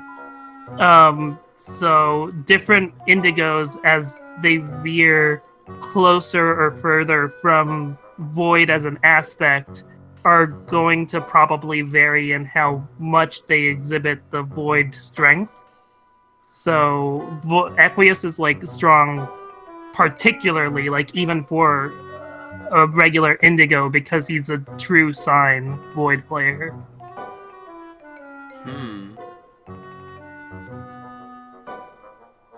That's my understanding of it so far, anyway. People are saying Equius was too strong even for indigos. I assume that indigos are like relatively more powerful. It would make sense to me, since like ability seems to increase the further up you go to, up the hemo spectrum. Tears spill down your cheeks, but you force yourself still. You'll bear the pain. You'll do it for your friend. She's looking at you so hopefully. She's so delicate and pretty, almost angelic. You look at her face and tell yourself it's all going to be okay. Finally, the hole releases you and you pull your arm back out to find it completely healed. You can move your fingers. It doesn't even hurt anymore. Hey, things are looking up. See? I told you. This is great. You're overwhelmed with the urge to celebrate. Do we chill about it, or do we get excited and dance? Follow your heart. My heart says be chill. You thank Amnesia profusely, but you manage to keep it to the strictly verbal sort. Medicalizers are great. This part of the city is great. You really need to get more rich friends. You tell her this, throwing in a compliment of her studio while you're at it. See? This friendship stuff is easy. I'm glad you feel that way. You're obviously really strange and under-socialized, but you don't seem to be a complete cultural idiot. Plus, I think it's really endearing how helpless and trusting you are. You laugh, slightly unnerved.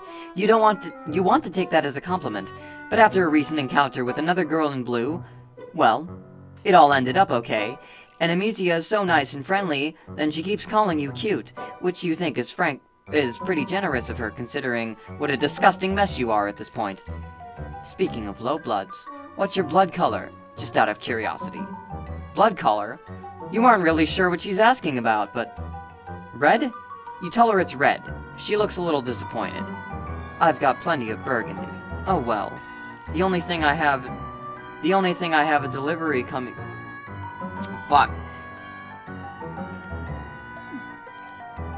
Good thing I have a delivery coming soon. Hey, do you think you can help me with a few things before they get here? They? Visitors? As in plural? As in multiple potential friends? Oh, hell yes. You are all over that, especially considering your newly healed arm. You are anxious to display all of the simple motor functions you can perform.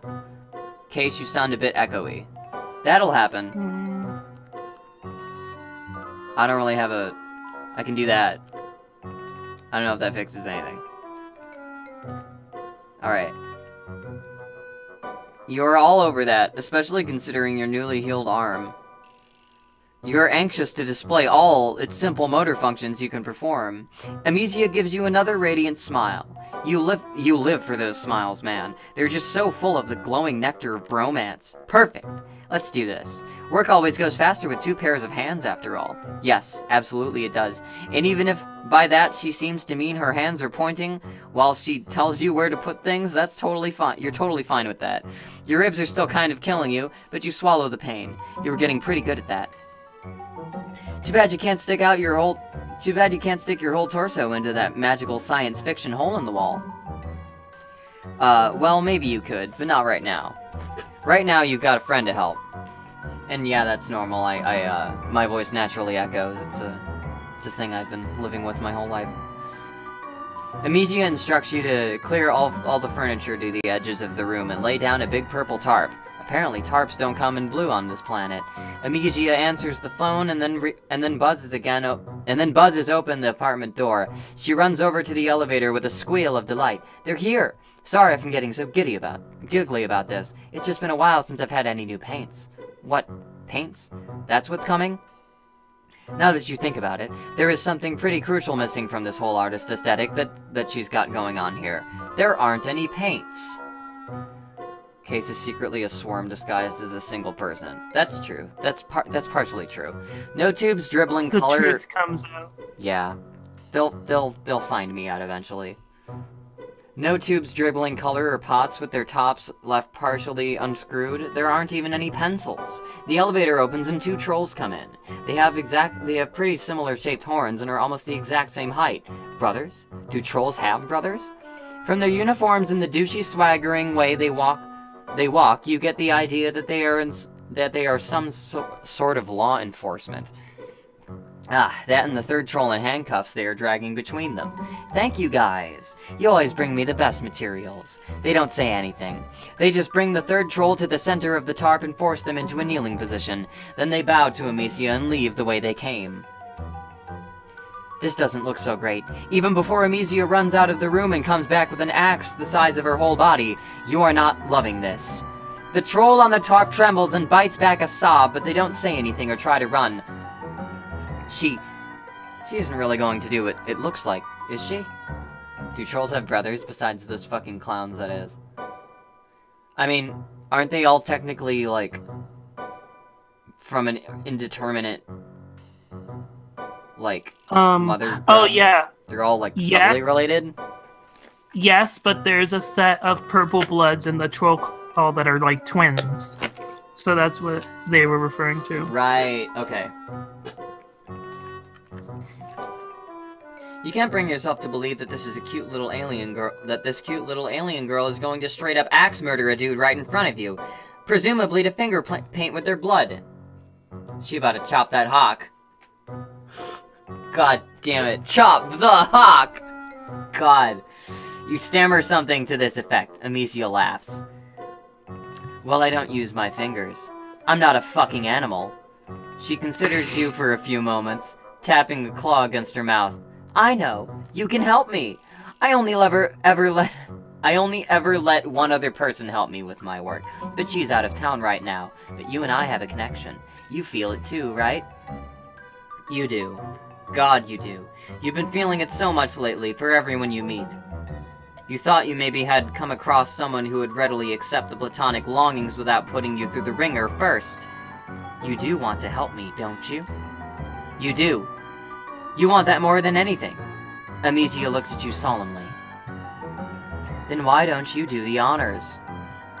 There's a scene from the B movie that it's like, she's my cousin. Really? Yeah, we're all cousins. Except for trolls. Yeah. She holds out her axe.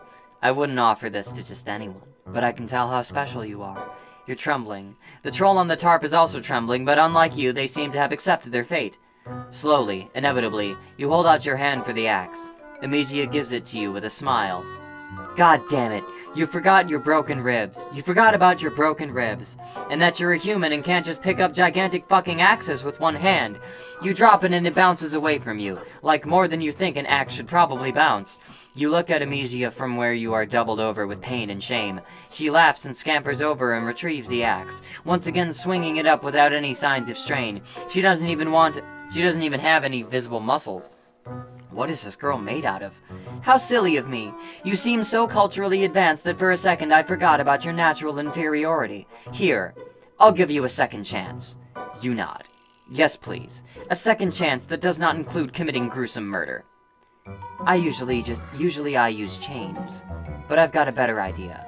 Oh God, you get what she wants you to do. You hesitate and Amicia's smile gets even sweeter. Seems like poison. Oh?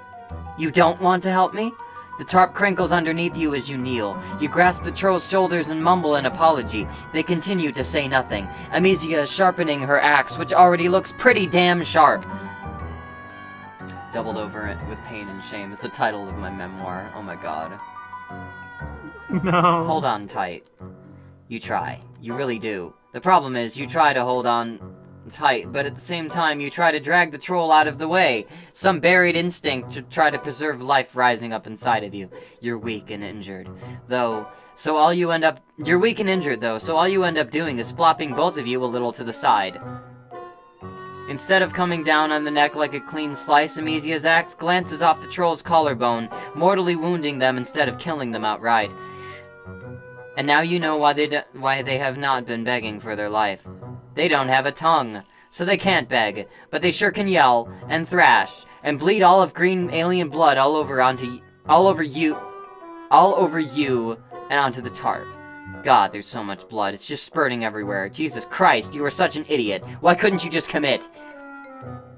Now you're covered in dying alien, and so is everything else. Amicia, the work table, and most direly, the canvases leaning against the wall. Amicia takes one look at them and lets out a wail of rage. I can't believe this! I let you into my hive, into my life! I was planning on letting you into my pusher.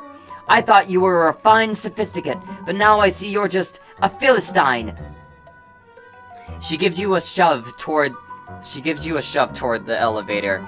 Your ribs are screaming and so is the bleeding troll. You exhale. You try to babble an explanation. Forget it. I don't want to hear your excuses. Chahut was right. If you want someone killed, you have to kill them yourselves. Okay. You Yeah. ride the elevator... What are you gonna say? No, just, yep. You High ride the bloods. elevator back down, kneeling in a pool of blood and failure. Terrible murderer. Or I'm terrible at murder. Yep. I'm bad at murder, I'm sorry. It's okay. I can't believe it. There's worse flaws in a friend. Yeah. Unless you're a high blood, I guess. Yeah. I am a Sagittarius though, so I'm not doing myself well. Okay, I'm not an artist. I think this will fail me. Will it? No. I'm gonna get excited. Depends on how you define failure. You take Amicia by her tiny hands and twirl her around the studio. Or you try to. You forgot about your busted ribs. You sure are doing that a lot. You let go of Amicia and go careening into one of the tables. Thankfully, not the one covered in art supplies. You hit the corner and go down onto your already incredibly sore ass. This is what you get for acting like a huge fucking tool in front of your new friend. Are you okay? Was that some sort of ritualistic rite of healing I've never heard of before? You shrug against the floor. Amicia leans and picks you up in a bridal carry. Despite the fact that she's about half your size, it makes your ribs hurt. But what doesn't nowadays? Amicia lays you down on a weird lumpy couch. Are you sure you're okay? You look a little... She trails off to nothing. She's looking at your left arm, which you have draped over yourself awkwardly to sort of try to hold your torso together. That color. At first you think she means the color of your skin, which is different than her light gray. Then you think she means the truly fantastic buffet of bruises you got going on. But then you realize in your prancing idiocy that you managed to scrape up the inside of your arm. Blood oozes sluggishly from the wound. Amicia dredges her finger through it. You're half expecting her to put it in her mouth and for this to become a whole cannibal situation. Well, since you aren't the same species, it wouldn't really be cannibalism, but still. No thanks. Instead, Amicia just holds her finger up, the drop of blood trembling on the tip. This color. I've never seen anything like it. She dashes off to one of her tables, pulling over a sketchbook and dragging her finger down it. Your blood paints a rusty line down the center. She lets out a little squeak of excitement. This is amazing. What? Red? Not red. There's a million dirty little rusties squirming all over this city. I'm drowning in red. This is crimson. It's incredible. You must be some sort of mutant. You're really lucky. I found you instead of one of the drones. Lucky? You? Ha! Ha ha! Yes, very lucky. The luckiest. Though your arm is healed, and you're out of whatever doubtlessly weird weather happens to be on this planet, maybe Amesia's right. Maybe you are lucky. You close your eyes and try to breathe. Zen yourself out. Really center yourself on your body and all that garbage. Oh. What? Amicia is a mind player, so mind and void are what we want to look out for. I mentioned that because the Zen thing is pretty clearly like a mindy beat there. Yeah. You suddenly feel Zen.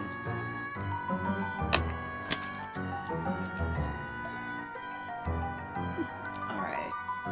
One who uses cancer knowledge. Farcat sign was designed by the followers of the sign. And then you can open your eyes and wow, you sure aren't centered anymore. I would not be centered at all if I opened my eyes to my new friend with an axe. In fact, you roll completely to the left as you try to get away from Amicia, who is back and standing over you with a gigantic axe. Watch out! Amicia grabs you, drags you back onto the couch and plants her hand on your solar plexus, effectively pinning you down. You'll hurt yourself if you keep flopping around like a beached blubber beast. You want to be friends, don't you? You want to help me with my artistic aspirations, right?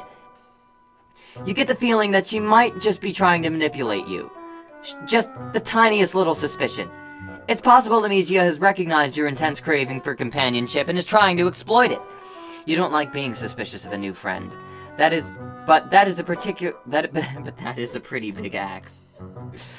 I don't know what's got you so worried. I just want to show you my axe! Oh, of course. Makes sense. It is a really nice axe.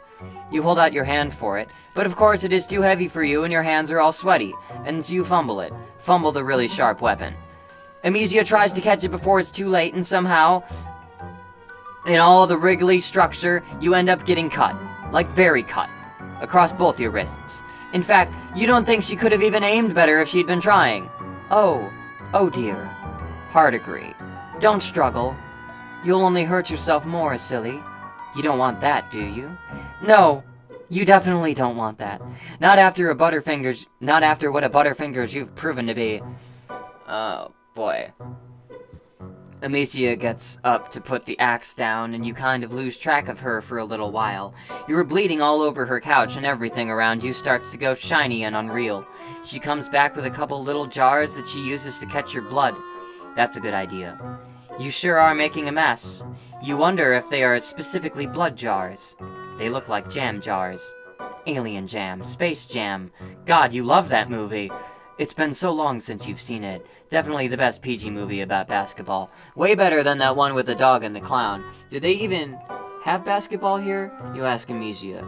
She just shushes you and brushes your hair back off your forehead. She keeps smiling and saying comforting things. God, she's such a good friend. Before too long, you'll do what's honestly a goddamn shock you haven't done before now. You pass out. When you come to, you are propped up against the wall in a weird way that you wouldn't love even if you weren't an invalid. Both of your arms are jammed in the hole in the wall. The med hole. The glory hole of well-being. The magic sphincter. You grunt and pull your arms back out. They're healed. The cuts on your wrists are just two faded pink lines. Take a step away from the wall and immediately hit the ground. You may not be actively dying anymore, but you did just lose like half the blood in your body. Gosh, you're tired. A little giggle makes you turn around, or roll over, since you were still on the floor and probably not getting up anytime soon. It's fine. You've met worse floors in your life. You've met worse floors in your life. That's pretty good.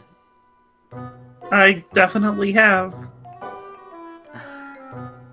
The glory hole of well-being. Amicia is sitting at one of... Go on. Oh, I was just gonna say the glory hole of well-being actually parses kind of like a void thing, because it's just a hole in the ground. Yeah. And she... there's a couple of references to Amicia being a maid. So, like, she's kind of, like, healing you through void for her own benefit. Interesting.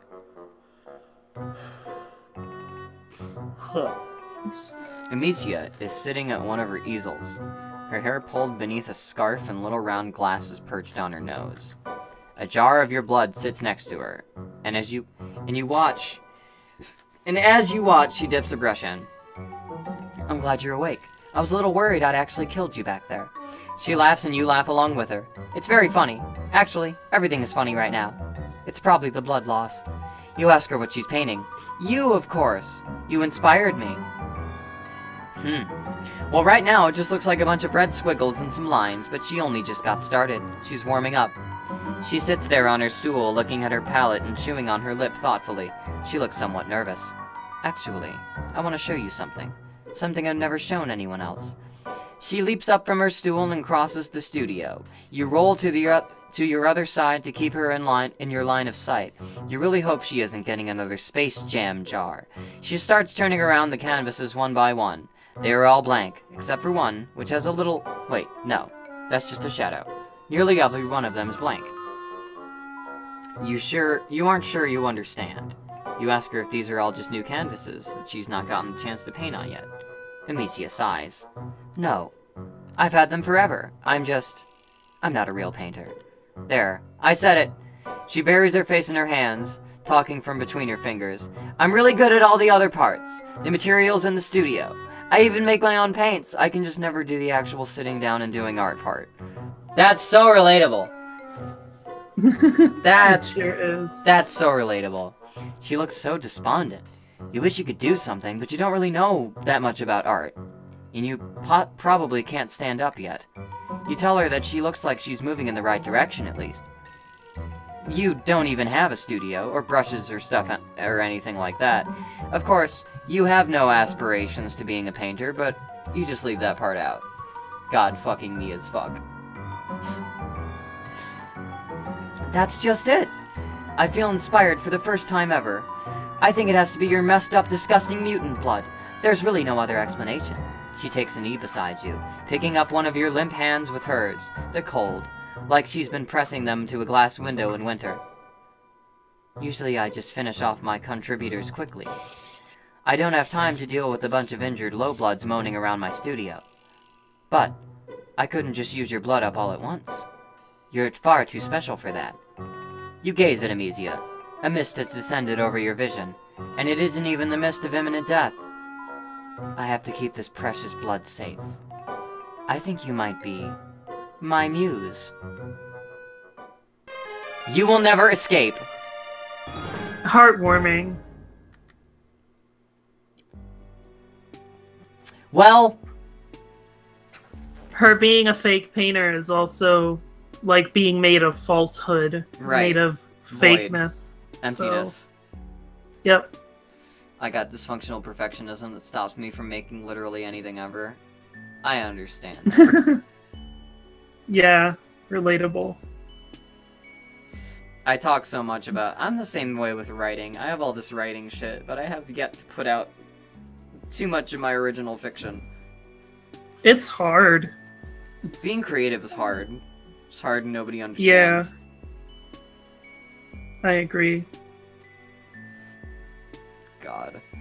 Well, this is Friendsim. And this How do you feel about Friendsim, Case? I feel like Homestuck is a brand new goddamn thing. I feel reinvigorated for the Homestuck universe. And it's weird. Yes. Yes. Yes, it's happening. I'm pretty stoked to get through the rest of the entries of this thing. It seems like a fun time. But that will happen. I'm so that glad. will have to be another day. I'm glad we got through 2 volumes. Yeah, me too. I am excited. And I'm glad you know so much about... I wouldn't have remembered any other fucking roles.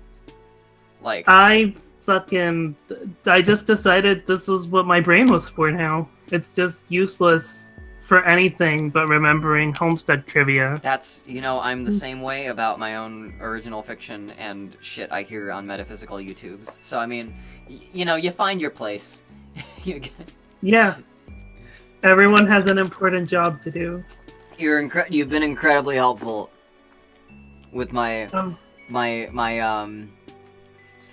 attempts to get back into the Homestuck community. I'm so glad. Hiveswap and Friendsim are the Homestuck variant of the Marvel Cinematic Universe. Case, would you ever voice in a Homestuck project? Would I ever? Would I ever? Oh my god. I mean, yeah. If someone can find a good new Homestuck character for me, because I don't know jack shit yet. I haven't done anything since Carcat. What? Sarava's here, and they're a hero. Fun fact, Case played Cankry and Let's Read Homestuck, and has Carcat voice Tumblr blog. Yeah. I was a Vantas for much of my early Hamstake days. All that's in my brain nowadays is McElroy Brothers and Homestuck. That sounds like a good place to be. Yeah. That's wholesome. Could be doing worse things. Homestuck isn't wholesome at all. I don't know what the fuck I'm saying. It's not. Oh my god. Cyber Soul Gem, have you... Never forget Featherman. Oh man.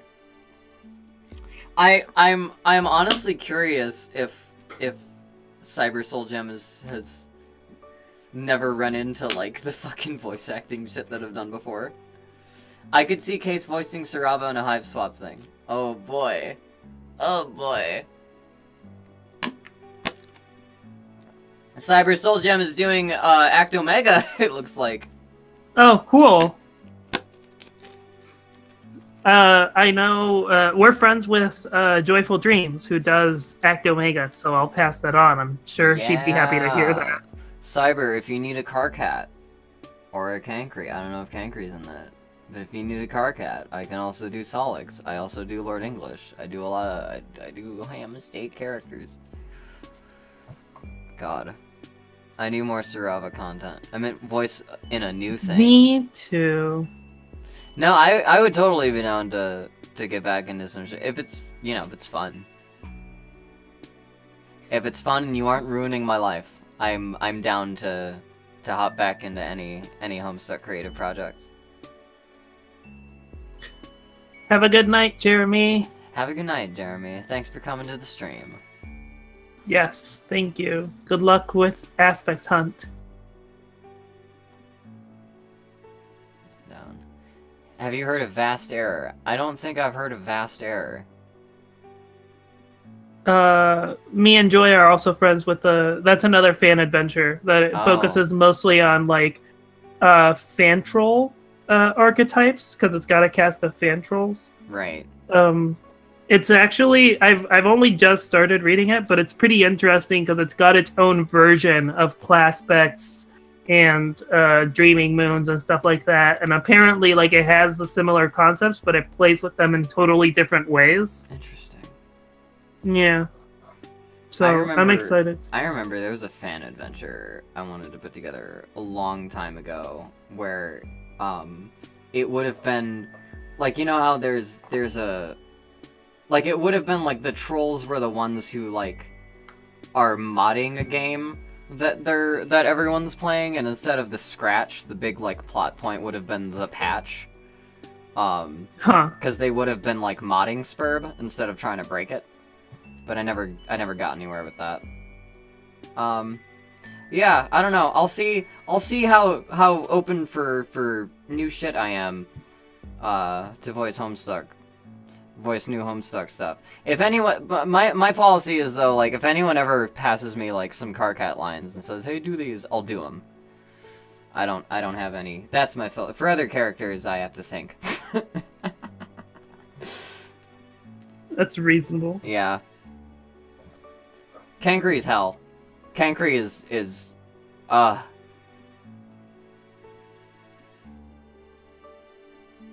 Cankry is pretty bad. Yeah, Cankry was like the last big thing that I recorded, like, for Homestuck dialogue. It was the last like role I was handed.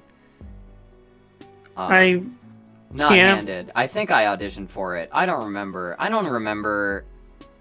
how that went. They might have just asked me. I remember it was confusing. That's all I remember. That sounds like sounds like a fan a project. reasonable perspective. Yeah, it sounds like experiencing Homestuck and also experiencing Cankry in particular. So yeah, Cankry low-key upsets me. You may or may not be my headcanon for Karkat. That's fun. Yeah, I know to go for. Yeah, come on. Like, no, that's voicing Karkat's the funnest shit for me. Like, I'm always open to that shit. He's such a good boy. To ask. It's just, I don't want to get into why like I don't do much of that anymore. But like I would prefer to. I just don't really go around looking for it. I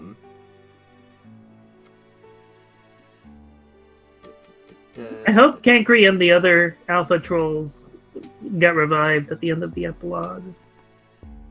Oh yeah. That.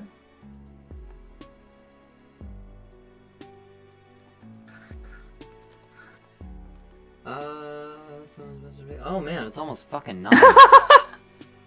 That's not embarrassing. I'm never gonna be able to listen to I Am without hearing it being Karkat now. Oh my fucking god. When I first heard Case's Karkat voice, I was like, holy shit, I need more of this, and I found out Case does music. Now I'm here. Congratulations. I'm glad you found me. The only problem is I also love doing Karkat. Oh boy.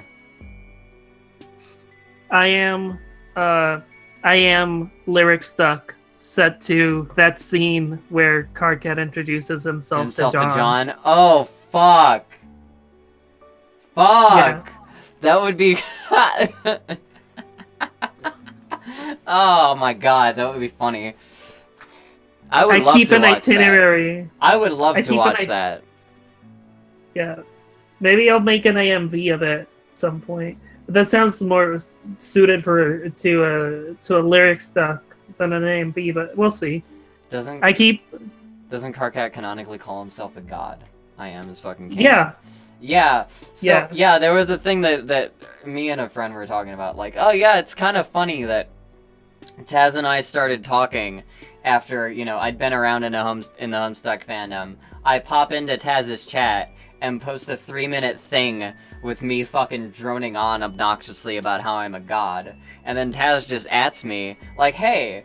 And then we start talking and I find out, like, oh, you've heard of me. You already know who I am, that's weird. And then we, you know, we've been talking ever since, and like I was rehashing, you know, how we met to a friend of mine. They were like, so it's like that Karkat John conversation, like real life, and I'm like, yeah, it's essentially what happened. And now I ended up switching classes to air, and it's just like, it keeps happening. God. You're even like literally a blood player, if I remember right. I guess. That's what the quizzes say. Fair. Karkat troll this worthless human. Favorite conversation. Yeah. No, that entire spiel is muscle memory. I could break into it right the fuck now.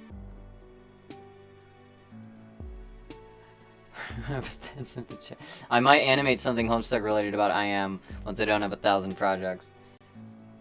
That would be amazing. Please at me on anything if you do. Please keep me in the know. And Cyber Soul Gem, if you ever need Karkat for shit, for other shit, let me know. Things will never stop from keep happening constantly.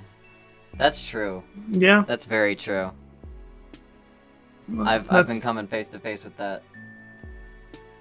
Do it, dude. You won't. I won't. Won't regret it? Dude, do it, you won't. Is that like a challenge? Do the conversation, you won't. What? You won't? What won't I? What won't I? And now this whole shebang is incredibly... Oh, boy. Where's Chrome?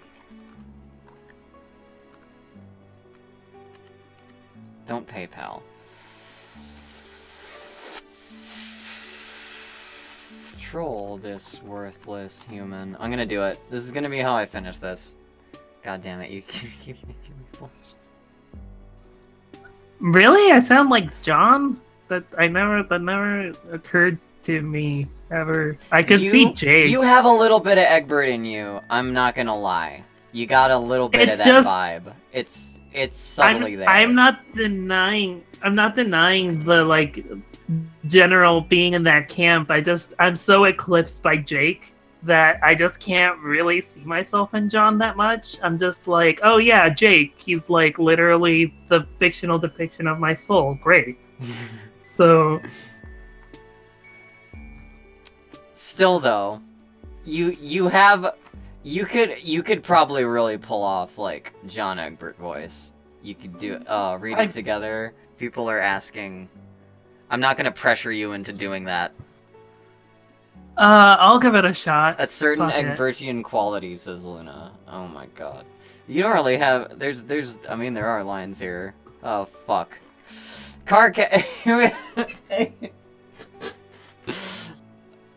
Here's how we sign off. Here we go. I can't believe this is happening. Alright. Karkat, troll this worthless human. Let me turn my mic down, hang on. Carcinogeneticist began trolling ectobiologist. Attention, worthless human! This is your god speaking. It is a wrathful god who despises you more than you could have possibly dared to fear. I have watched your entire pathetic life unfold. I have observed while you would quake and tremble in personal prayers of shame, while you pleaded forgiveness for being such a wretched, disgusting failure on every conceivable level. Prostrate before the stupid and false clown gods you have scribbled on the walls of your block. Bogus deities worshipped by a primitive paradise planet. But your prayers will not be answered. There are no miracles in store for you, human, only my hate. It It is a hate so pure and hot it would consume your sad, underdeveloped think pan to even contemplate. It is a hate that to fathom must be put into song, shrieked by the 10,000 rowdy shout sphincters peppering the gruesome underbelly of the most truculent god the furthest ring can muster. It is a hate that made you, and will surely destroy you. My hate is the lifeblood that pulses through the veins of your universe. It is my gift to you. You're welcome for that, you ungrateful piece of shit. Hi, Carcat! What? How do you know my name? Oh man, this is it, isn't it? I've been looking forward to this. What is it? Me hating you is what's it. If that's what you mean, yeah, bingo! No, I mean, this is the first conversation between us from your perspective, right? Yeah? Are you suggesting we've spoken before? Yeah, lots of times. Actually, I should probably introduce myself properly. Hi, Carcat. I am John. John, why would I give a pungent whipping lump squirt what your name is? Because we are buddies. I admit I am new to human social constructs, but I refuse to believe that our relationship can or will ever be described as Earth-human buddies. Yep, we totally are. We just became Earth-human buddies in kind of a weird way. You just decide to keep talking to me backwards through my adventure, and then when you're done with that, you come back and talk to me more recently on the timeline for a while. You talk to my friends a whole bunch, too. You and your Alternian troll buddies help me and my Earth-human buddies hatch a plan, which we are busy putting into motion right now, as you can see. These are lies. I know when I am being trolled. Who do you even think you're talking to here? I am your god, remember? Yeah, I know. Why would I troll you backwards? That doesn't even make any fucking sense. And why would I help you and your idiot friends? I would just be helping you blunder down the path that ends with you opening the rift like a bunch of morons. You mean the scratch? Whatever. Yes, that is the plan. You yourself said it was the only hope now. Ridiculous. I didn't wriggle out of a puddle of slime yesterday. That was several weeks ago, okay? I do not think you appreciate the gravity of my antipathy, John Human. Egbert. Okay, Human Egbert. I fucking loathe you. And I have tuned into your channel moments before the eradication of your timeline and that smug look on your face with just enough time for me to basically completely fucking destroy you with hostile rhetoric. There is no chance that I will ever help you. You cannot possibly understand how much I hate you or why I hate you. I wasn't joking when I said that I am your god. Like that wasn't just a lot of bravado and useless pissing around. I am literally responsible for your existence. We beat the game you were playing and created your universe. We were going to enter your universe and rule over it. Like tyrants. It was to be our plaything, John. You have no idea how sweet it was going to be, but then we couldn't claim our prize because of that monstrosity you sprung on us. Man, I know. None of this is news to me, Carcat.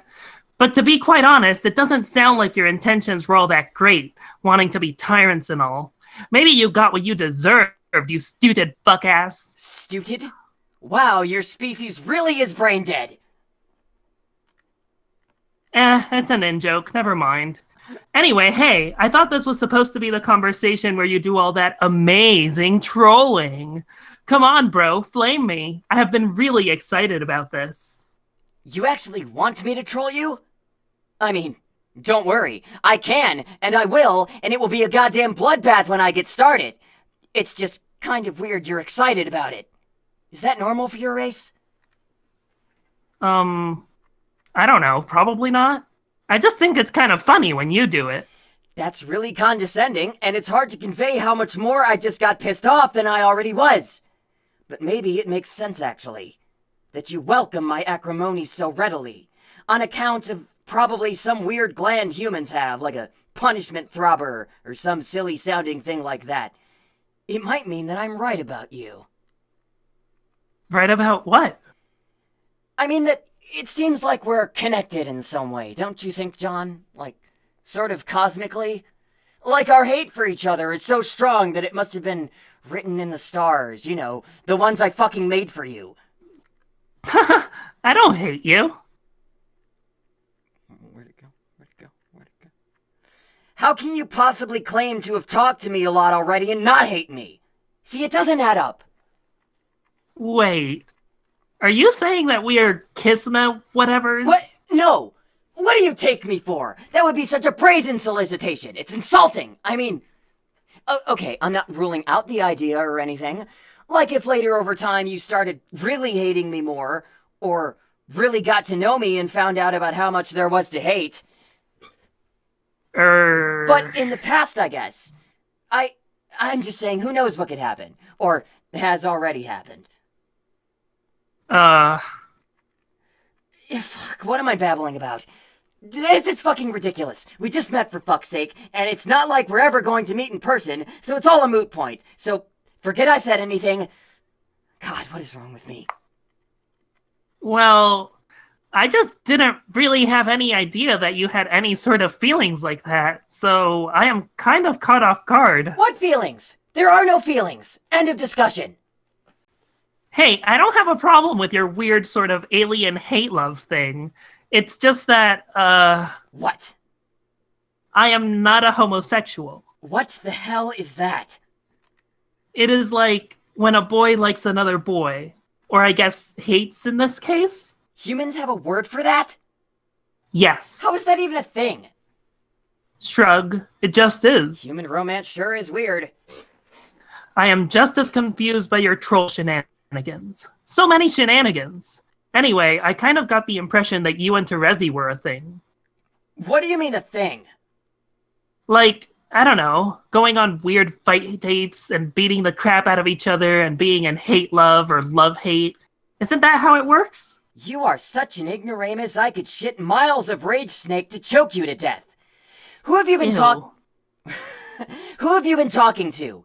Who have you heard about that? What have you heard about that? I talked to you and her and some others. I don't know. Like I said, it's just a sense I got. Sorry. Okay, first of all, if there were a thing with her, and that's a huge if, it would be a totally different quadrant than what we were just talking about. Oh, God. The quadrant. Second, whether she and I have a thing, or don't have a thing, or took a romantic hot air balloon ride suspended in a goddamn filial pail together, it's definitely none of your fucking Earth business, Egbert Human John. Got it? Okay, sheesh. Carcat, I am going to be honest. This first conversation is not going how I thought it would at all. It's really kind of awkward. Yeah. Wow, it is.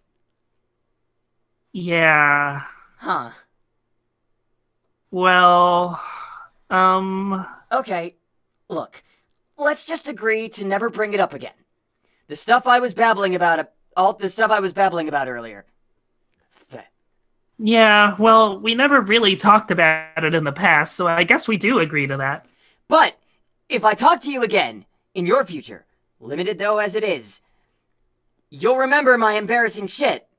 So, I guess I'll have to troll you backwards? Told you, bro! You really are a smug nook whiffer, John Egbert. I think we need to get back on point here, which is addressing the matter that incomprehensibly putrid garbage you and your friends are, and how much I hate you. You mean platonic hate? Shut the fuck up! We're not talking about that, remember? Oh, yeah. So you wanted to get trolled. Well, you got it. Prepared to get your puny human bolts flamed into nuclear hate-blivion. Welcome to the Trollocast. The painstaking genocide of your fragile self-esteem will be my swan song. Oh boy, this sounds great. But we're out of time. I have to go put this plan into motion. Oh, I see. Taking the coward's way out. Scampering off to get annihilated by a deadly rift. How convenient. Well, fine. Sayonara, you worthless crotch-stained barf puppet. I will bid you one first and final fuck you. Fuck you, John Egbert. Fuck you, and fuck the joke book you wrote in on. Fuck fucking you. See you soon. Wait, what? Ectobiologist ceased pestering carcinogeneticist. And now, the universe is finished imploding. It sure is. And I think it's time to shut the stream down. Yeah, I don't think we're going anywhere after that. I cannot believe I We've- just did that. We've hit peak. We've Thank you picked so peak much, Taz. Homestuck. That was incredible. Thank you. This has been a lot of fun. And thanks all of you guys for bearing witness to all this and Oh, joining man. us for this adventure. I gotta clip that part out and then like upload it as its own thing. Oh god. All right. But I'm gonna shut the stream down. Thanks everyone for still coming. It's been for coming in the first place and sticking around still. It's been really fun. We're gonna have to do another Hiveswap stream sometime. Yep, definitely. I am excited for it already. But yeah, everyone say goodbye to Taz. Thank Taz for being here. It's been really fun. Bye. Thank you guys. This was a ride. See you guys around. We will be back with some more of this nonsense. Sooner rather than later. See you guys around. Keep climbing.